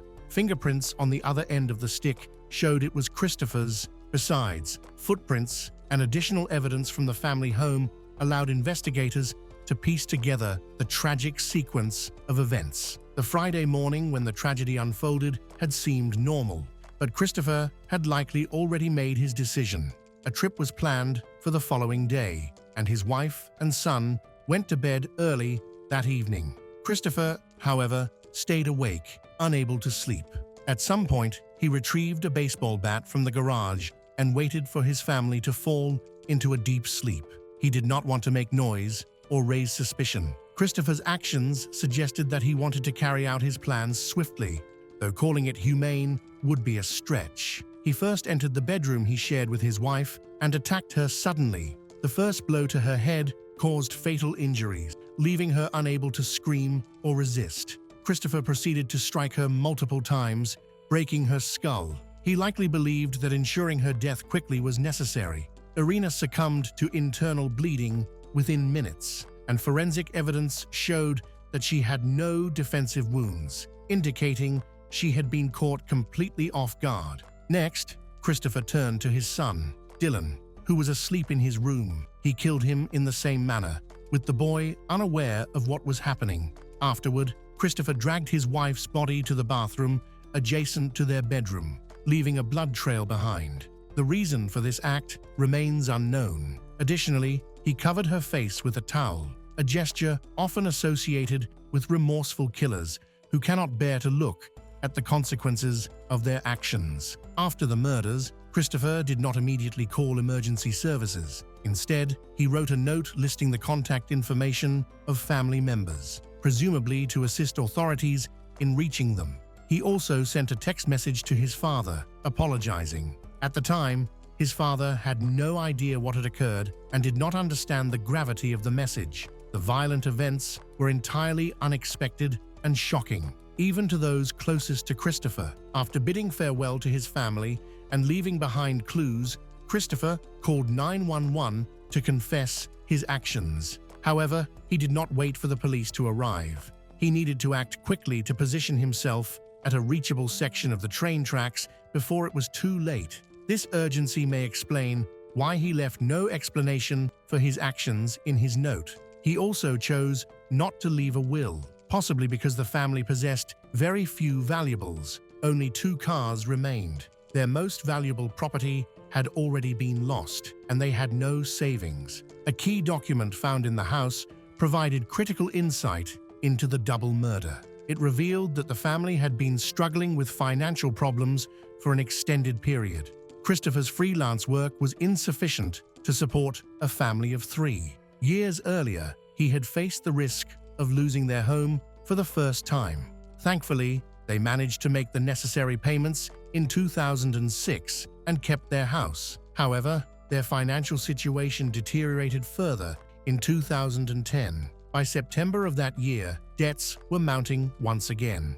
Family members and neighbors suspected that the financial troubles were linked to money and real estate. Unfortunately, Christopher had kept his struggles private and did not ask for help, so no one realized how severe their situation had become, not even his relatives. Psychiatric experts concluded that Christopher decided to kill his family when he realized they were unable to escape their financial difficulties. In his distorted reasoning, he believed that taking their lives was the only way to spare them from a life of poverty. His disturbed state of mind led him to view this act as a twisted form of mercy. After the investigation was concluded, the case was closed. Irina and Dylan Moyer were buried together in Pennsylvania, near a city nearby. There is less information available about Christopher's funeral, but it is known that he was buried separately, far from his wife and child. Irina's family insisted on this, as they believed it was unfair to bury the murderer with Irina and Dylan. Samantha Vernagallo and Drew Garnier first crossed paths as young adults on Long Island, New York, where they both grew up. While the specifics of their first meeting remain private, it's clear that their connection blossomed during their early 20s. Samantha, who lives in Center Reach, is a former student of Center Reach High School. She is well liked for her warm, caring personality and her dream of raising a happy family. Drew, from nearby Lake Grove, shared her aspirations for a traditional family life. Over time, their bond deepened as they discovered they both envisioned the same future: marriage, children, and building a meaningful life together. Samantha appreciates Drew's stability and commitment to creating a safe living environment. Those who know them see them as a loving couple, working toward a common goal of a happy future. Thanks to the support from their family, both Samantha and Drew grew up mature and did not face any serious issues. Neither had a troubling past. No criminal records, substance abuse, or significant mental health concerns. Drew held steady employment and showed dedication to supporting his growing family, while Samantha was known for her beauty, compassion, and devotion to her loved ones. After several years together, they married and had 2 daughters, Adelina, followed by Izzy. 3 years later, Samantha embraced motherhood wholeheartedly, always putting her daughters first and ensuring they felt safe and loved. As the family grew, they began to feel the financial pressures of living on Long Island, dreaming of a quieter, more affordable life where their daughters could thrive. Samantha and Drew decided to leave Long Island and relocate to Masonville, a small town in Delaware County, New York, situated in the scenic Catskills region, about 150 miles northwest of New York City. Masonville offered the simpler lifestyle they desired: lower living costs, a close-knit community, and a peaceful environment where children could safely play and grow. The family settled into a mobile home on Hook Road, a quiet area where neighbors knew one another and a sense of community prevailed. For Samantha and Drew, the move symbolized a fresh start. Samantha envisioned an idyllic childhood for her daughters, filled with natural beauty, fresh air, and the security of a supportive community. She remained fully committed to her family, caring deeply for her 9-year-old daughter Adelina and 6-year-old Izzy. Drew quickly adapted to the new lifestyle as well, finding work and showing dedication to his family. From the outside, Drew and Samantha Garnier appeared to have a strong marriage and a happy family life. Their life in Masonville seemed stable and focused on building a better future for their 2 daughters. Their joy grew even more when Samantha found out she was pregnant with their 3rd child. By September 2024, she was 5 months along and had learned they were expecting another daughter.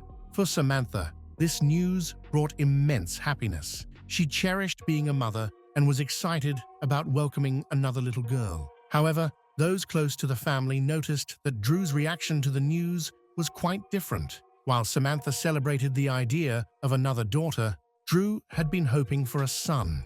Family members later revealed that Drew's desire for a boy had intensified with each pregnancy. Hearing they would have a 3rd daughter deeply disappointed him and seemed to affect him in ways that no one could have foreseen. Despite this hidden tension, there were no visible signs that Drew was capable of violence. He had no criminal record, history of domestic abuse, or encounters with law enforcement. To their neighbors, their family was an ordinary family, adapting to life in a small town. Samantha, although noticing subtle changes in Drew's behavior, remained focused on her family and the upcoming birth of their third daughter in February 2025. She also looked forward to celebrating her 30th birthday, just 2 weeks away. Life in their family household carried on as usual during late summer and early fall of 2024. Adelina and Izzy, the daughters, went to school each day. Samantha managed the house while preparing for the new baby, and Drew went to work. Anyone observing the family would have seen a picture of normalcy, but underneath, Drew's disappointment about the baby's gender was quietly festering. With no outward signs of trouble, no calls to the police or family interventions, no one could have predicted the tragedy that was about to unfold. Those who later tried to understand Drew's actions were baffled. On the surface, he seemed to have everything: a loving wife, 2 healthy daughters, steady employment, and another child on the way. Samantha had built a life filled with love and stability for their family, but for reasons no one could fathom, the good things in Drew's life became a source of anger. On the night of Wednesday, September 4th, 2024, just days after Labor Day, their household appeared to be winding down from a normal day. Adelina and Izzy were likely getting ready for bed, and Samantha, 5 months pregnant, was caring for her daughters and preparing for the evening. Nothing seemed out of the ordinary, but beneath the surface, Drew's frustrations had reached their breaking point. At around 11:29 p.m., the quiet town of Masonville was jolted by an emergency that shocked the entire community.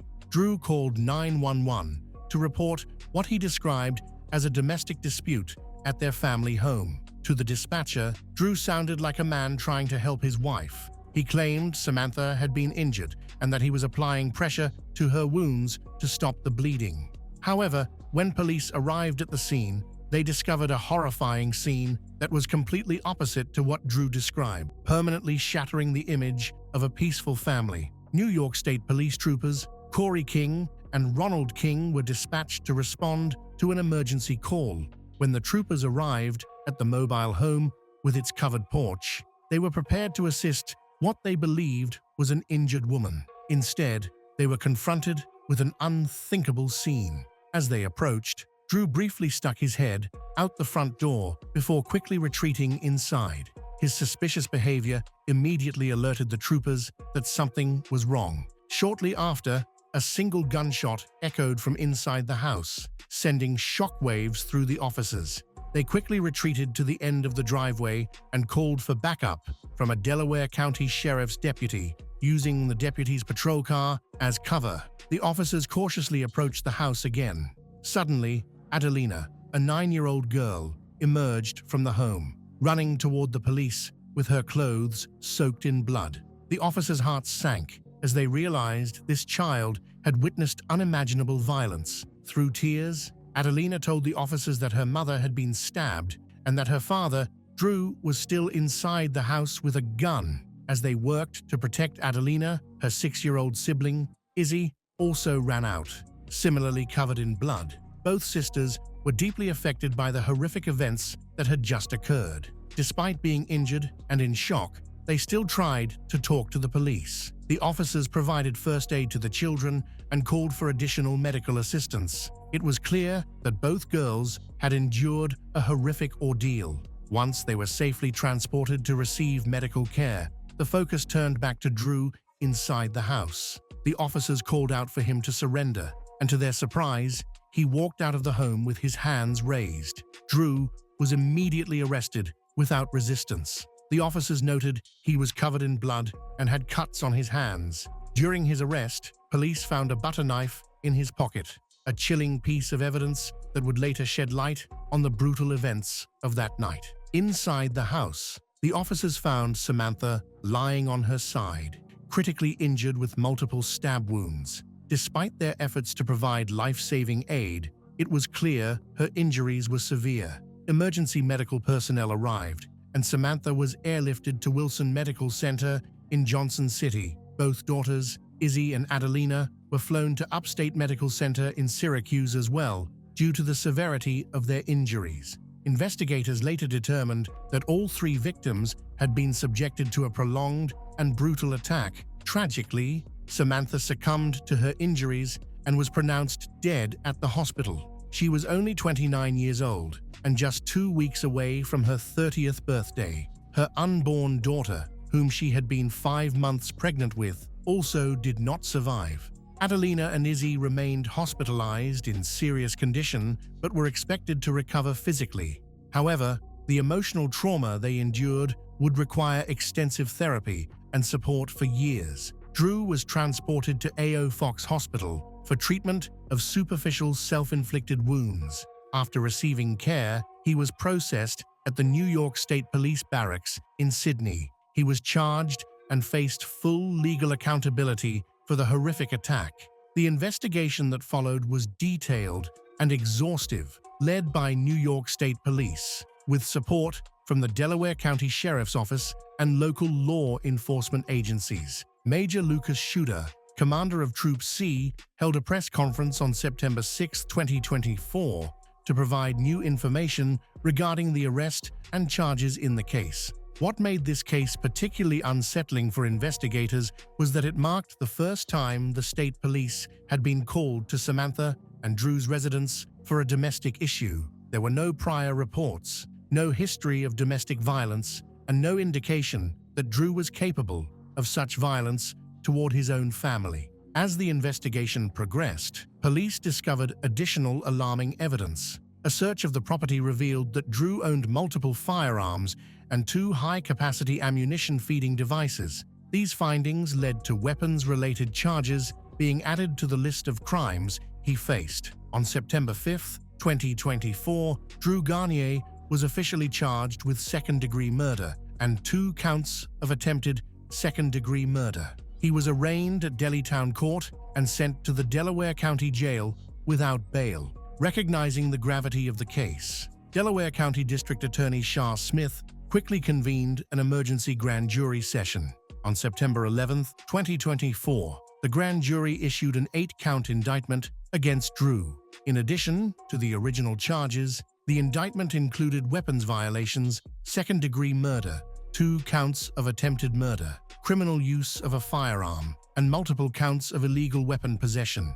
Drew pleaded not guilty to all charges at his arraignment before Delaware County Court. Judge John L. Hubbard, who ordered him to remain in the custody of the Delaware County Sheriff's Office without bail. If convicted on all charges, Drew faced a potential sentence of 25 years to life in prison. However, as the case advanced, it became evident that going to trial would force his daughters, Adelina and Izzy, to relive the trauma of that horrific night by testifying. To prevent further emotional harm to the girls, prosecutors opted for a negotiated plea deal. On March 25, 2025, Drew pleaded guilty to reduced charges of first-degree manslaughter and 2 counts of first-degree assault in exchange for a total sentence of 30 years in state prison, followed by 15 years of post-release supervision. District Attorney Smith explained that, although the sentence was lower than the maximum possible sentence,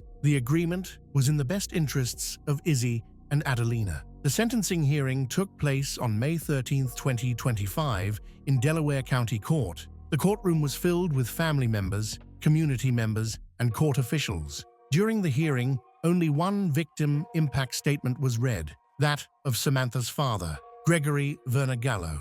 He provided critical insight into what had driven the crime. Gregory informed the court that Drew had wanted a boy and became furious when he found out Samantha was pregnant with their 3rd daughter. He explained that this shocking revelation, that gender disappointment had motivated such horrific violence, had added a deeply disturbing dimension to an already tragic case. He also shared that he had adopted his 2 granddaughters and devoted his life to raising them, stating that he was their father now and would protect them. He added that he hadn't left their sides since the attack. When given the chance to speak, Drew addressed the court with apparent remorse and expressed his regret to his in-laws, especially his children. He also expressed hope that someday he could make amends with his kids. He said he would not force anything on them and respected their decisions, but added that if they ever wanted to see him, he hoped he would be allowed to be there for them.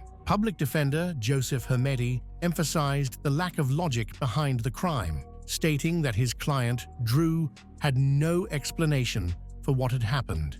Joseph described the situation as extremely tragic and mentioned that he didn't believe anyone would disagree with that assessment. Judge John L. Hubbard considered Drew's clean record before sentencing him. The judge said Drew had taken the life of his wife and harmed his children, who were entitled to his protection, and sentenced him to 30 years in prison. During the hearing, Drew asked for permission to continue contact with his daughters, Izzy and Adelina, while incarcerated.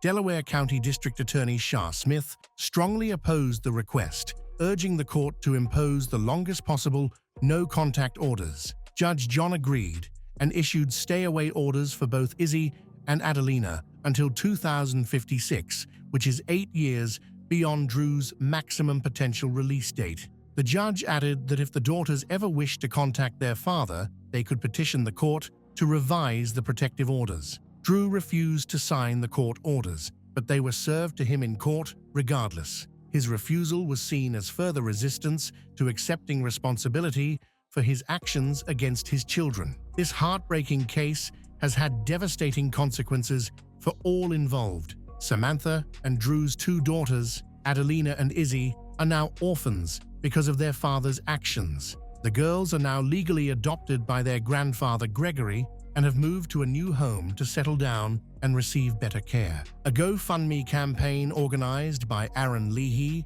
from Center raised over $16,000 to support Izzy and Adelina. The campaign described Samantha, the girl's mother, as compassionate and loving. It revealed that Samantha was pregnant with a baby girl due in February 2025 and was just weeks away from celebrating her 30th birthday when her life was tragically cut short. The crime shocked the residents of Masonville, a small, peaceful community where such acts of violence are extremely rare. District Attorney Sean Smith commended law enforcement for their diligent investigation and dedication. He mentioned that what made the case especially chilling was the lack of any warning signs that could have foreshadowed such violence. Drew Garnier had no prior criminal record, mental health issues, or prior interactions with law enforcement. The revelation that gender disappointment over an unborn child could escalate to the murder of a pregnant wife and an attack on his daughters serves as a sobering reminder of how domestic violence can erupt without any prior indications. Caitlin Coons first met Jonathan Jones when she was only 15 years old, and he was 30. Their relationship would soon spiral into something deeply troubling. Caitlin, who had spent much of her young life in Ohio's foster care system, she was living in a group home in Canton when she first encountered Jonathan. She had faced numerous challenges throughout her childhood, bouncing between foster families and care facilities. She desperately seeking stability and someone who would truly care for her. Like many children in state custody, she had experienced multiple placements, each bringing its own disappointments. These constant moves had left her feeling abandoned, creating deep emotional wounds that made her vulnerable. Caitlin couldn't help but hope that each new placement would provide the loving, stable environment she craved, but these hopes were repeatedly dashed. Jonathan, 15 years her senior, seemed to offer the attention and affection that Caitlin had been searching for. However, their relationship was far from appropriate or legal. At 30, Jonathan was a grown man who should have known better than to pursue a romantic relationship with a 15-year-old girl. Caitlin couldn't help but be drawn to someone who appeared to understand her struggles and offered her the emotional connection she had been craving. What she didn't realize was that she was becoming involved with a predatory man who would ultimately lead her down a dark and destructive path. As their relationship developed, it became increasingly clear that Jonathan was taking advantage of Caitlin's vulnerable state. Caitlin's unstable past made her emotionally vulnerable, and she became dependent on Jonathan, who took advantage of her youth and desire for love. Jonathan manipulated Caitlin by exploiting her weaknesses. He told her she was mature, different, and their relationship was special. These tactics are commonly used by predators to make victims feel responsible for their own exploitation. Jonathan had complete control, and Caitlin became isolated, making it difficult for her to see that she was being manipulated and believed their relationship was genuine. Even though there were clear warning signs, her longing for love and inexperience with healthy relationships blinded her to the fact that she was being victimized. She saw Jonathan as her rescuer, the one finally giving her the love she desired. In March 2023, Jonathan's predatory behavior was exposed when he was convicted of enticing a child to view adult material and child endangerment. The court found that he had engaged in intimate with 15-year-old Caitlin and planned to sell photographs of their encounters. This revealed the extent of his exploitation and abuse. After the conviction, the court had ordered him to stay away from Caitlin and put a GPS tracker on him to monitor his location. Despite these efforts, tragedy was unavoidable. Nicole Jones, Jonathan's 53-year-old mother, lived in Sylvania Township. She was very worried about her son's relationship with the teenage girl, Caitlin. She was concerned about Jonathan's legal problems and the negative impact the relationship was having on both of them. As a caring mother, Nicole had seen her adult son making increasingly bad choices. She had tried to support him, but his relationship with a teenager and the resulting legal issues were almost too much to bear. Nicole felt stuck between her love for her son and her duty to protect a vulnerable young girl. The seriousness of the situation and the potential consequences of Jonathan's actions made her even more anxious. As a mother, Nicole had always tried to see the best in Jonathan, even when his behavior was clearly problematic. However, his relationship with Caitlin represented a new level of concern. The teenage girl was undeniably vulnerable and traumatized, and Jonathan appeared to be exploiting someone who needed protection. Nicole felt a sense of responsibility, not only for her son's actions, but also for Caitlin's welfare. She had repeatedly talked to Jonathan about the inappropriate nature of his relationship, pointing out the age difference and legal ramifications. She remained steadfast in her belief that Jonathan needed to end the relationship and seek help for the issues driving him to pursue someone so young and vulnerable. In April 2023, despite the court order, Caitlin made the fateful decision to leave her foster care placement in Canton. The 17-year-old girl, still deeply attached to Jonathan, couldn't resist what she believed was love. She met Jonathan at a local restaurant, and together they returned to his mother's home in Sylvania Township. Caitlin hoped this reunion would somehow make everything better, that they could find a way to be together without further problems. Nicole didn't know that Caitlin was secretly living in her house. Caitlin had climbed in through Jonathan's bedroom window and was hiding from Nicole. This created a stressful and difficult situation, as Caitlin was living a secret life in Nicole's home, where Nicole was trying to live normally. This situation put a strain on everyone. Nicole was unaware of everything happening in her own home, and it was becoming harder to keep Caitlin hidden. Caitlin had to stay quiet during the day and avoid being seen. Caitlin grew frustrated with the secrecy and the constant fear of being discovered, and she realized that this situation couldn't last. As days passed, the strain of keeping Caitlin's presence hidden became increasingly difficult. Jonathan knew it was only a matter of time before his mother discovered Caitlin's presence,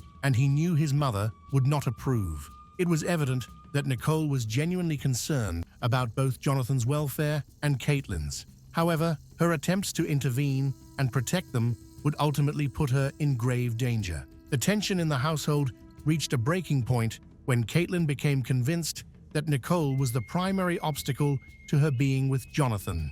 Warped by trauma and manipulation, Caitlin was unable to see that Nicole's concerns were legitimate and protective. Instead, she viewed Nicole as an enemy, deliberately trying to destroy her relationship. This perception fueled increasingly dark thoughts about how to eliminate the perceived obstacle. On April 19, 2023, Caitlin's frustration and desperation reached a dangerous crescendo. She made a decision that would forever change multiple lives. Caitlin gave Jonathan an ultimatum that was both shocking and terrifying in its cold calculation. Jonathan had 5 hours to kill his own mother, Nicole, or she would end their relationship forever. This demand was so extreme and disturbing that it revealed the depth of Caitlin's psychological disturbance and the toxic nature of their relationship. Jonathan, faced with this impossible choice, found himself paralyzed by fear and indecision. Although he had made numerous poor choices in his life, including his predatory relationship with Caitlin, the prospect of murdering his own mother was apparently beyond even his moral boundaries. As the 5-hour deadline approached, Jonathan could not bring himself to harm the woman who had given him life and had tried to help him throughout his struggles. Caitlin wanted Jonathan to kill Nicole. When he refused, she gave him an extra hour, hoping he would change his mind. But Jonathan still didn't act. So, Caitlin decided she would kill Nicole herself. She believed that for her relationship with Jonathan to work, Nicole had to die. Despite feeling troubled and pressured, she resolved to commit the murder since Jonathan wouldn't. On the evening of April 19th, 2023, Nicole Jones stood in her kitchen, facing her refrigerator. Unbeknownst to her, Caitlin was outside and had found a large rock. Caitlin brought the rock inside, intending to use it as a weapon. Nicole continued her usual evening routine, completely unaware that Caitlin was about to end her life in a shocking and violent way. Her kitchen, normally a place of comfort, was about to become the scene of a brutal crime. As Nicole stood with her back turned, focused on whatever she was retrieving from the refrigerator, Caitlin approached from behind with the rock in her hands. In a moment of pure evil and violence, Caitlin began bludgeoning Nicole over the head with the rock, striking her multiple times with brutal force. The attack was swift and merciless, giving Nicole no opportunity to defend herself or even understand what was happening. As if the bludgeoning wasn't enough to ensure Nicole's death, Caitlin then strangled her, making certain that she would never again interfere in her relationship with Jonathan. Jonathan was in the living room when his girlfriend, Caitlin, murdered his mother in the kitchen. Instead of calling for help or trying to save her, Jonathan chose to help Caitlin hide the crime. This decision made him an accomplice in a shocking murder case. They worked together to dispose of Nicole's body. They drove to 2 local stores, purchasing a tarp and garbage bags to wrap Nicole's lifeless body. They returned to the house and wrapped Nicole's body in the materials they had purchased. After wrapping the body, Jonathan and Caitlin loaded Nicole into the trunk. In perhaps one of the most disturbing details of this case, prosecutors later revealed that Jonathan and Caitlin actually went out to dinner while Nicole's body remained in the trunk. Following their dinner, they drove to a nearby apartment complex and disposed of Nicole's body in a dumpster, treating her as mere garbage to be discarded. The dumpster was collected the following day as part of the normal garbage pickup, and Nicole's body was taken to a landfill. Even though law enforcement searched thoroughly, Nicole's body was never found. This prevents her family from having the closure they would get from a proper burial. With Nicole's body disposed of, Jonathan and Caitlin decided to flee the area to avoid prosecution. They took Nicole's 2021 Buick Encore and began driving west, eventually crossing the border into Mexico.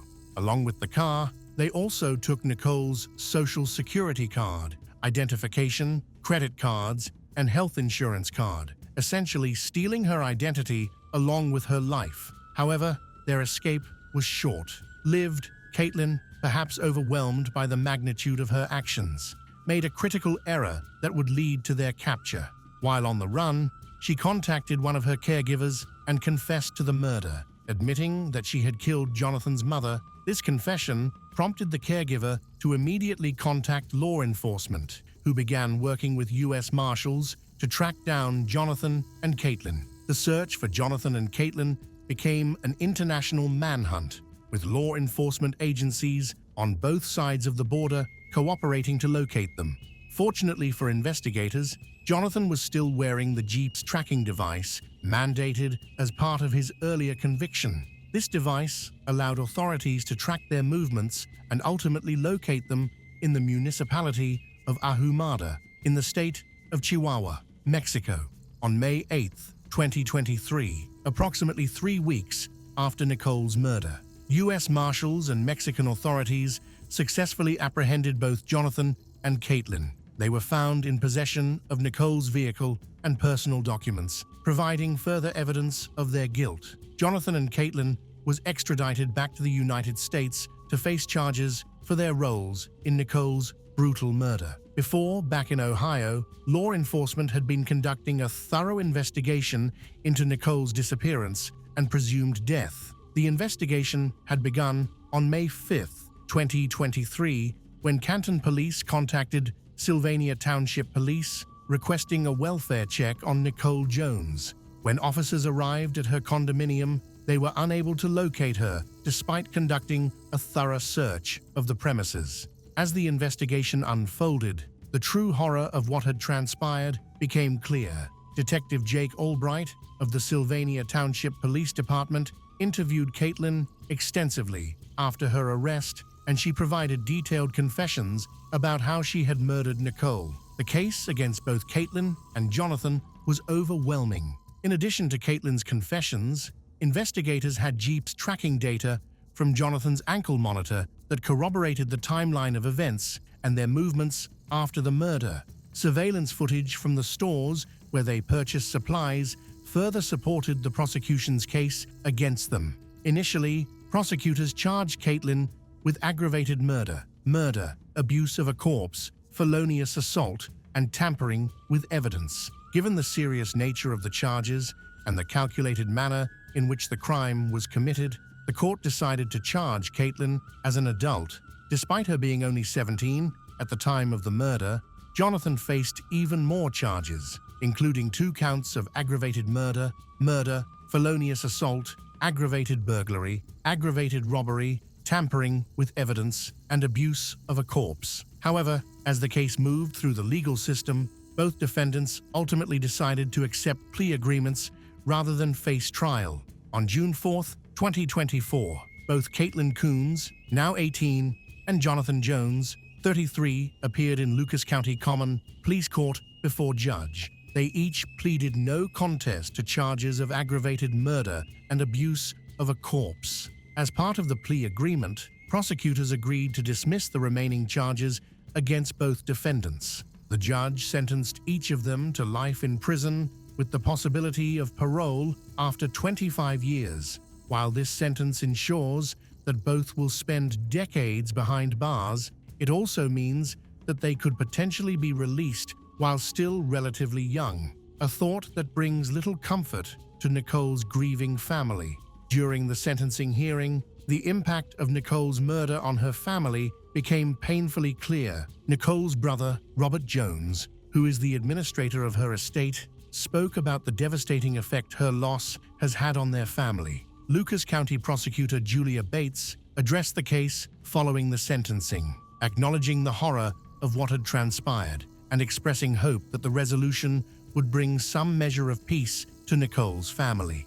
She said, "This was a horrific event." In her statement, they are relieved to reach a resolution in this case. They hope this brings some measure of peace to Nicole Jones's family. May her memory forever live in their hearts. As a result of this case, Robert Jones, representing Nicole's estate, has filed a civil lawsuit against Caitlin and Jonathan for wrongful death. The lawsuit seeks $25,000 in damages, in addition to punitive damages and other expenses. The suit acknowledges that no amount of money can truly make up for Nicole's death and the way it occurred. A tragic part of this case is that Nicole's body has never been found. Her family has been deprived of the fundamental right to give her a proper burial and have a place to remember and honor her.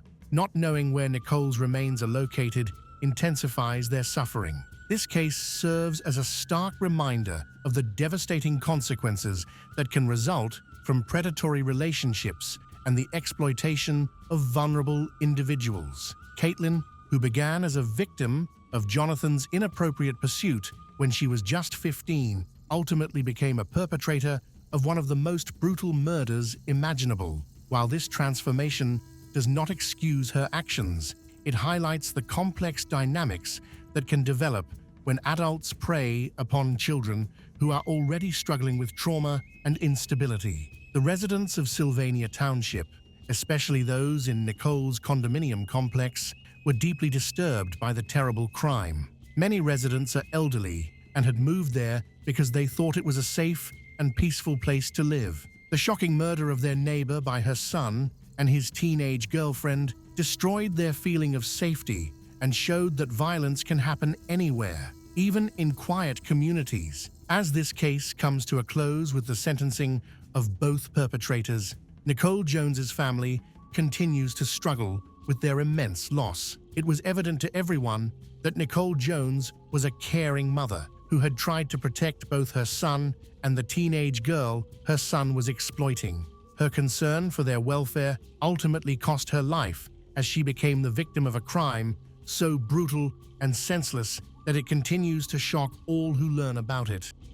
The relationship between parents and their adult children is affected by various factors that start to develop during childhood. One of the most important factors is parenting style, which can foster trust, cooperation, and support, or, conversely, cause control and strict discipline. The McCullough family initially appeared to be a typical middle-class family, educated, financially secure. The strict parents raised 5 children, teaching them what they believed were proper morals and life goals. However, the children had a different view.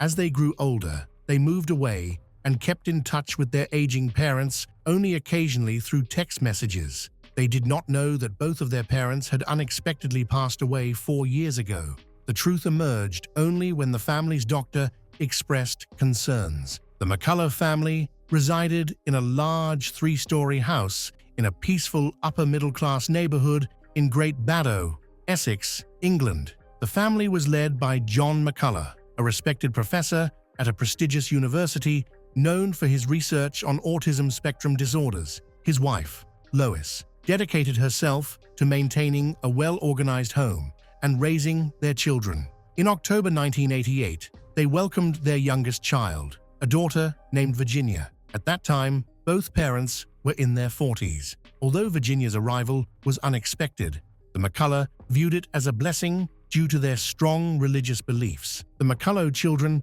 were raised in a strict environment filled with discipline. Their household followed a rigid schedule, with each child responsible for specific tasks. Disobedience often resulted in physical punishment. For instance, Lois once used a belt on her child so harshly that the girl ended up with visible bruises, which led child welfare services to investigate the McCullough home. Even after many years together, Lois and John reportedly did not show much affection for each other. They slept in separate bedrooms, communicated in a reserved manner, and did not display any tenderness, such as hugs or kisses. This lack of affection extended to their children. The McCulloughs seldom expressed warmth or praise, as they believed it would spoil their kids. Instead, they commonly punished minor infractions. The children were expected to excel academically and help with household chores, but they were not allowed to visit friends or have guests over. Discipline was strictly enforced, and breaking the rules was not tolerated. Lois faced obsessive-compulsive disorder from a young age, along with misophobia, the fear of germs and dirt. This resulted in her compulsive cleaning and frequent disinfection of her home. Pets were not allowed, and her children were required to keep their rooms to her strict standards. Lois would often conduct surprise checks. Any hint of dust or disorder would lead to harsh punishments. As time went on, her mental health worsened. She became even more withdrawn, avoiding interaction with neighbors completely. She only left the house when necessary and rushed back as soon as she could. In her later years, she stopped making eye contact and kept her head down to minimize interactions. In addition to her existing fears, she developed agoraphobia, which left her nearly unable to leave her home. John, Lois's husband, had diabetes, which caused his eyesight to deteriorate quickly. By his 70s, he had retired from teaching and was living on a small pension. Similar to Lois, John rarely went out. When he did run errands, he often didn't greet others not because he was rude, but because he struggled to recognize faces due to his poor vision unless someone spoke to him directly. Once the older children became adults, they moved out of the McCullough household and spread across the country. They created their own lives and families, keeping in touch with their parents mainly through occasional phone calls or, more commonly, text messages. This pattern illustrated the emotional distance within the McCullough family, as they did not have a tradition of celebrating holidays together or marking special occasions at home. For the grown children, it was sufficient to know that their parents were well taken care of by their youngest sibling, who continued to live in the family home. Virginia, the youngest of the McCullough children, stood apart from her older sisters. Unlike them, she didn't rush to leave home after high school. From a young age, Virginia was seen as odd and introverted. While her siblings had limited social lives due to their parents' strict rules, such as prohibiting guests and outings, Virginia took her isolation further. She found it difficult to connect even with her brothers and sisters. Instead of engaging with others, she often talked to herself and created complex stories which were mistaken for real events, leading others to label her a compulsive liar. However, she didn't seem bothered by her lack of social connections. Her parents believed that Virginia was destined by a higher power to care for them in their old age. Her absence of a personal life, lack of dating, and tendency to avoid people were seen as completely normal by Lois and John. They accepted her role as their caregiver as her true calling. It is uncertain whether Virginia pursued any formal education after high school, but it seems likely as her parents valued education highly. However, she struggled to maintain a stable career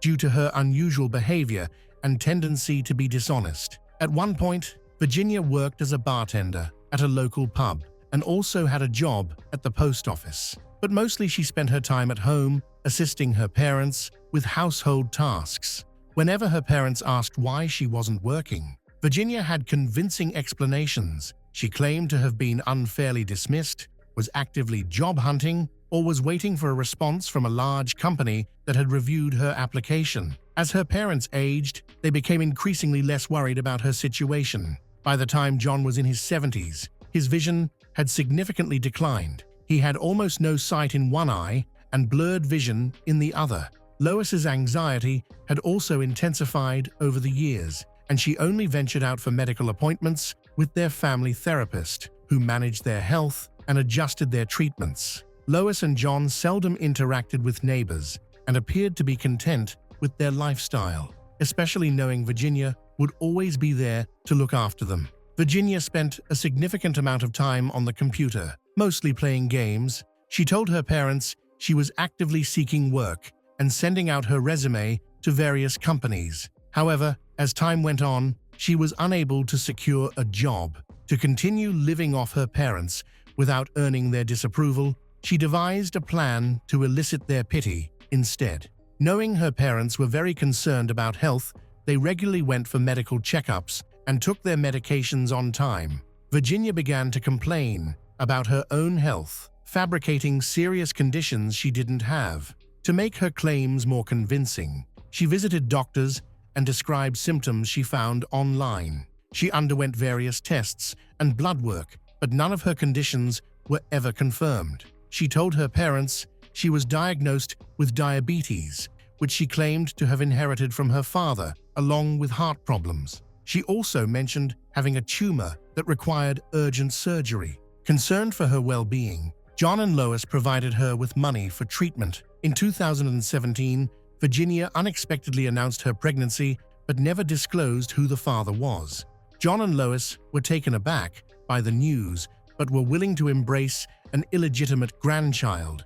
They reasoned that their daughter, who was nearly 30 and single, could use someone to care for after they were gone. However, Virginia's deception escalated. She even purchased a fake pregnancy belly online to maintain the charade, but after a few months, she claimed to feel unwell and went to the hospital. Upon her return, she told her parents that she had lost the baby. John and Lois grieved this loss, unaware that their daughter had merely tricked them. Virginia asked her parents if she could take full control of their finances and accounts. Since her parents didn't understand modern technology and rarely left their home, they agreed. This decision gave Virginia complete access to the family accounts and bank cards, allowing her to use them however she wanted. At that time, Virginia had developed a habit of impulsive shopping. Now she had the means to support it. Every day, she ordered various unnecessary items from online stores,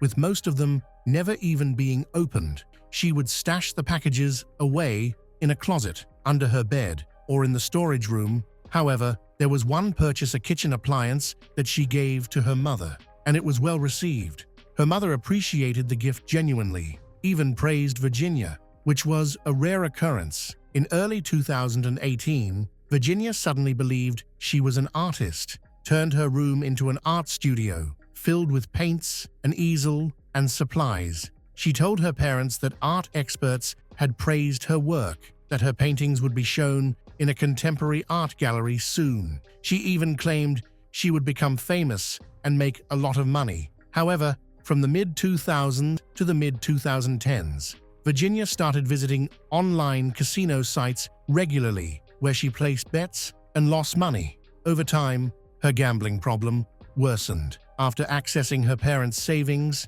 she began increasing her bets until she lost all their money. John and Lois were unaware that they were nearly bankrupt. They couldn't check their account balance because they didn't have access to online banking. At that time, Virginia had begun taking out loans using their names, indulging in frivolous purchases and gambling away their savings. This situation couldn't continue indefinitely. No one was making payments on the loans, and as Virginia kept borrowing more money, their debt continued to increase along with the accumulating interest. One day, the bank called their home phone, and John answered. They informed him about the large debts and unpaid loans. John felt faint, nearly had a heart attack upon hearing this news. He immediately told his wife. Together, they went to confront their daughter, Virginia, demanding an explanation. Virginia, pretending to be surprised, promised them that she would investigate the issue.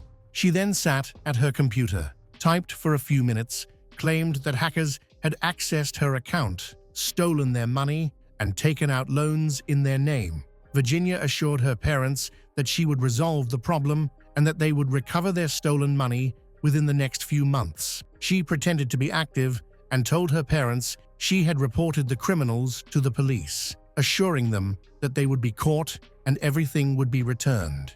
Virginia claimed that the issue had been solved, stating that the money was back in their account and that there were no loans to worry about for a while. John and Lois felt relieved, but 6 months later, they were contacted again about their accumulating debts. This time, Virginia convinced them that there had been a mistake in the bank's system and incorrect information had been shared. She was very convincing. Her elderly parents trusted her once more. Virginia realized that her situation was not sustainable. She had been borrowing money and understood that the bank would eventually demand repayment. Her parents would continue to receive calls, raising more questions about her financial situation. Sooner or later, they would see through her lies. If she continued to deceive them, they might even take the drastic step of contacting the authorities to find out what was really happening with their finances. Virginia carefully considered how she could continue living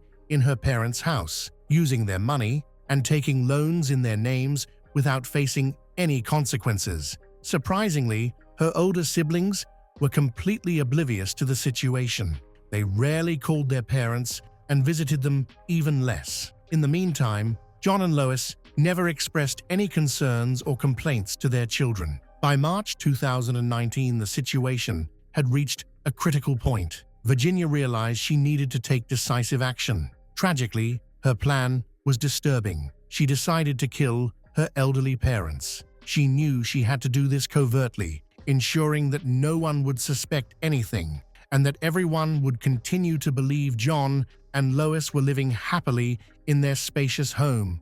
Fortunately, since they had always been reclusive, it was unlikely that the neighbors would notice anything amiss. Due to chronic health issues, Lois and John often needed various medications, and Virginia was in charge of managing their prescriptions. However, Virginia began to change the dosages of her mother's sedatives, blood pressure medications, and psychiatric drugs over several months without their knowledge. In doing so, she secretly harmed her parents while closely monitoring how they responded to the altered medications. Lois and John, believing their health issues were just typical seasonal problems and trusting their daughter, did not seek medical help for their worsening condition. They thought their symptoms would resolve on their own since they had experienced similar issues in the past. In early June 2019, Virginia collected enough strong prescription medications to potentially kill both her parents. She purchased a sharp kitchen knife along with tools for crushing pills. On June 17, 2019, Virginia made the decision that this would be the final day for her father and mother. She acted normally, making sure not to raise any suspicions. She prepared dinner, went shopping, and assisted her mother with various household tasks. In the evening, she sat with her parents while they watched television and later made them a lethal cocktail that would ensure they wouldn't wake up the next day. Her father sometimes enjoyed a small amount of strong alcohol from his collection of expensive bottles, which he had spent years accumulating. Now, in retirement, he took pleasure in tasting different drinks from his collection. Virginia mixed a deadly dose of heart medication into a bottle of aged whiskey. The alcohol concealed the bitter taste of the pills. However, her mother, Lois, did not drink alcohol. For her mother, Virginia prepared herbal tea and claimed the unusual bitterness came from medicinal herbs that were harmless. Lois, however, chose not to finish the tea. After drinking, John went to his room and Virginia assisted him, wishing him good night. She left her mother's tea on the bedside table, hoping Lois would drink it before heading to her own room. Virginia glanced at her mother through the partially open door before going to bed. That night, she slept peacefully, without any feelings of guilt or doubt. The next morning, she took her time and stayed under the covers until almost 11, a rare luxury in their household. She figured that if no one had come by to check on her and tell her to get up by that time, no one would. First, she entered her father's room and found him in bed, appearing to be peacefully asleep. When Virginia touched his hand, she realized it was cold and stiff, indicating that he had died shortly after going to sleep. His heart couldn't cope with the mixture of medications and alcohol, leading to his passing. Next, Virginia entered her mother's bedroom and discovered that Lois hadn't finished her drink. Although she was alive, Lois was unable to get out of bed because of the heavy sedatives she had taken. She felt disoriented and confused, struggling to understand her surroundings. Lois asked Virginia what time it was. Virginia replied that it was still early, suggesting that her mother could go back to sleep after she turned on her favorite radio station. Virginia left the room and went to the utility closet, where she took out a sharp knife and a hammer that she had bought earlier. It was clear she didn't have a solid plan, but she believed these tools would help her finish what she had started. When Virginia returned to her mother's room, Lois was smiling and listening to her favorite song, completely unaware of her daughter's presence. Virginia hesitated for a moment, then raised the hammer, brought it down forcefully onto Lois's head. Blood began to flow from the injury, but Lois calmly looked at her daughter and asked what she was doing. Without answering, Virginia grabbed the knife, started to stab her mother in the neck and chest in a frantic manner. Within a few minutes, the brutal attack was over. Virginia dropped the bloody knife on the floor, knelt down, and held her mother's still warm hand. She sat silently for about half an hour before going to the shower to wash off the blood and change into clean clothes. The next day, Virginia remained at home with her parents' bodies, trying to decide how to handle the situation. She thought about different ways to dispose of them, but soon realized it would be nearly impossible to discreetly remove and bury the bodies. The neighbors might notice something unusual. She lacked the physical strength to move both bodies and dig graves. Ultimately, Virginia came up with a bleak solution. She decided to seal her parents inside the house. However, executing this plan would take a lot of effort. She started by visiting a sporting goods store, where she purchased 2 sleeping bags to serve as makeshift coffins. Next, she went to a hardware store and bought many rolls of plastic sheeting, cement mix, expanding foam, and cinder blocks, which were delivered to her home. When the neighbors inquired, Virginia said her father was working on a minor renovation project, and they did not ask any more questions. Overwhelmed by the task, Virginia carefully placed her parents in sleeping bags, tightly wrapped them in plastic sheeting and tape to create a seal. She then moved her father's body to his office, positioning it in a corner behind his desk. Following the instructions, she mixed the cement and started to construct a makeshift sarcophagus around him, pouring cement over the body using expanding foam to fill in any gaps. Virginia chose to leave her mother's body in the room where the violent incident happened. She pushed the sleeping bag, along with the blood-stained blanket and other bedding, into the closet. Next, she coated everything with expanding foam. Then, she wrapped the closet in 20 rolls of plastic sheeting to seal it off. Finally, she built a wall using the leftover cinder blocks, closing off the corner where the closet with her mother's remains was located. On the same day, Virginia ordered 2 new credit cards from the bank in the names of her deceased parents. To relieve stress, she started making online purchases. She also sent several messages to her siblings, pretending to be her mother. In these messages, she claimed that she and her father were taking a trip to the seaside to relax and improve their health. Her older sisters, who seldom visited, did not question her and simply wished their parents a pleasant getaway. The global issues provided Virginia with an excuse for the next 6 months. She continued her daily activities as if nothing had changed. She did grocery shopping, spoke with her neighbors, collected her parents' pensions, and occasionally sent messages to relatives pretending to be her mother, hoping to keep them from worrying. She even scheduled appointments for her parents with their doctor, but cancelled them for various reasons. When people inquired about her parents and why they hadn't been around, she said they were staying with one of their many children. In the spring of 2020, the global issues leading to a worldwide lockdown. This situation worked in Virginia's favor because she no longer needed to explain why her parents weren't seen outside.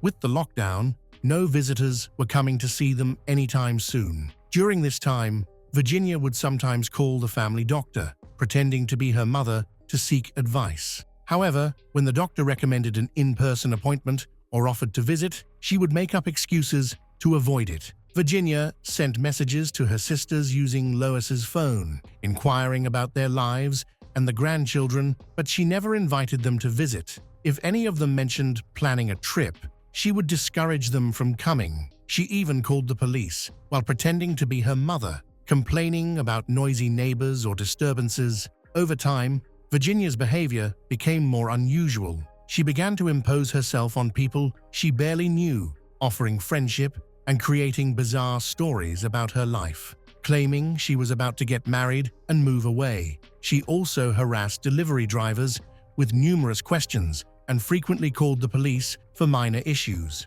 In the small town, people saw her as the local eccentric, odd, but harmless. For over 4 years, Virginia successfully hid the fact that her parents had died. Even her siblings never realized they were gone, believing the messages and greeting cards they received were truly from their parents when, in fact, it was Virginia sending them. The only person who suspected something was amiss was the family doctor. He grew worried when the McCullough, who had always taken their health seriously, stopped showing up for routine checkups and lab tests. Virginia picked up their prescriptions and assured the doctor that her parents were fine. Although he repeatedly scheduled appointments, Virginia cancelled each time with various excuses. Several times, the doctor came to the McCullough's house to check on their health, but instead met Virginia, who said her parents were visiting relatives. In September 2023, the doctor called the police to express his concerns and requested an investigation.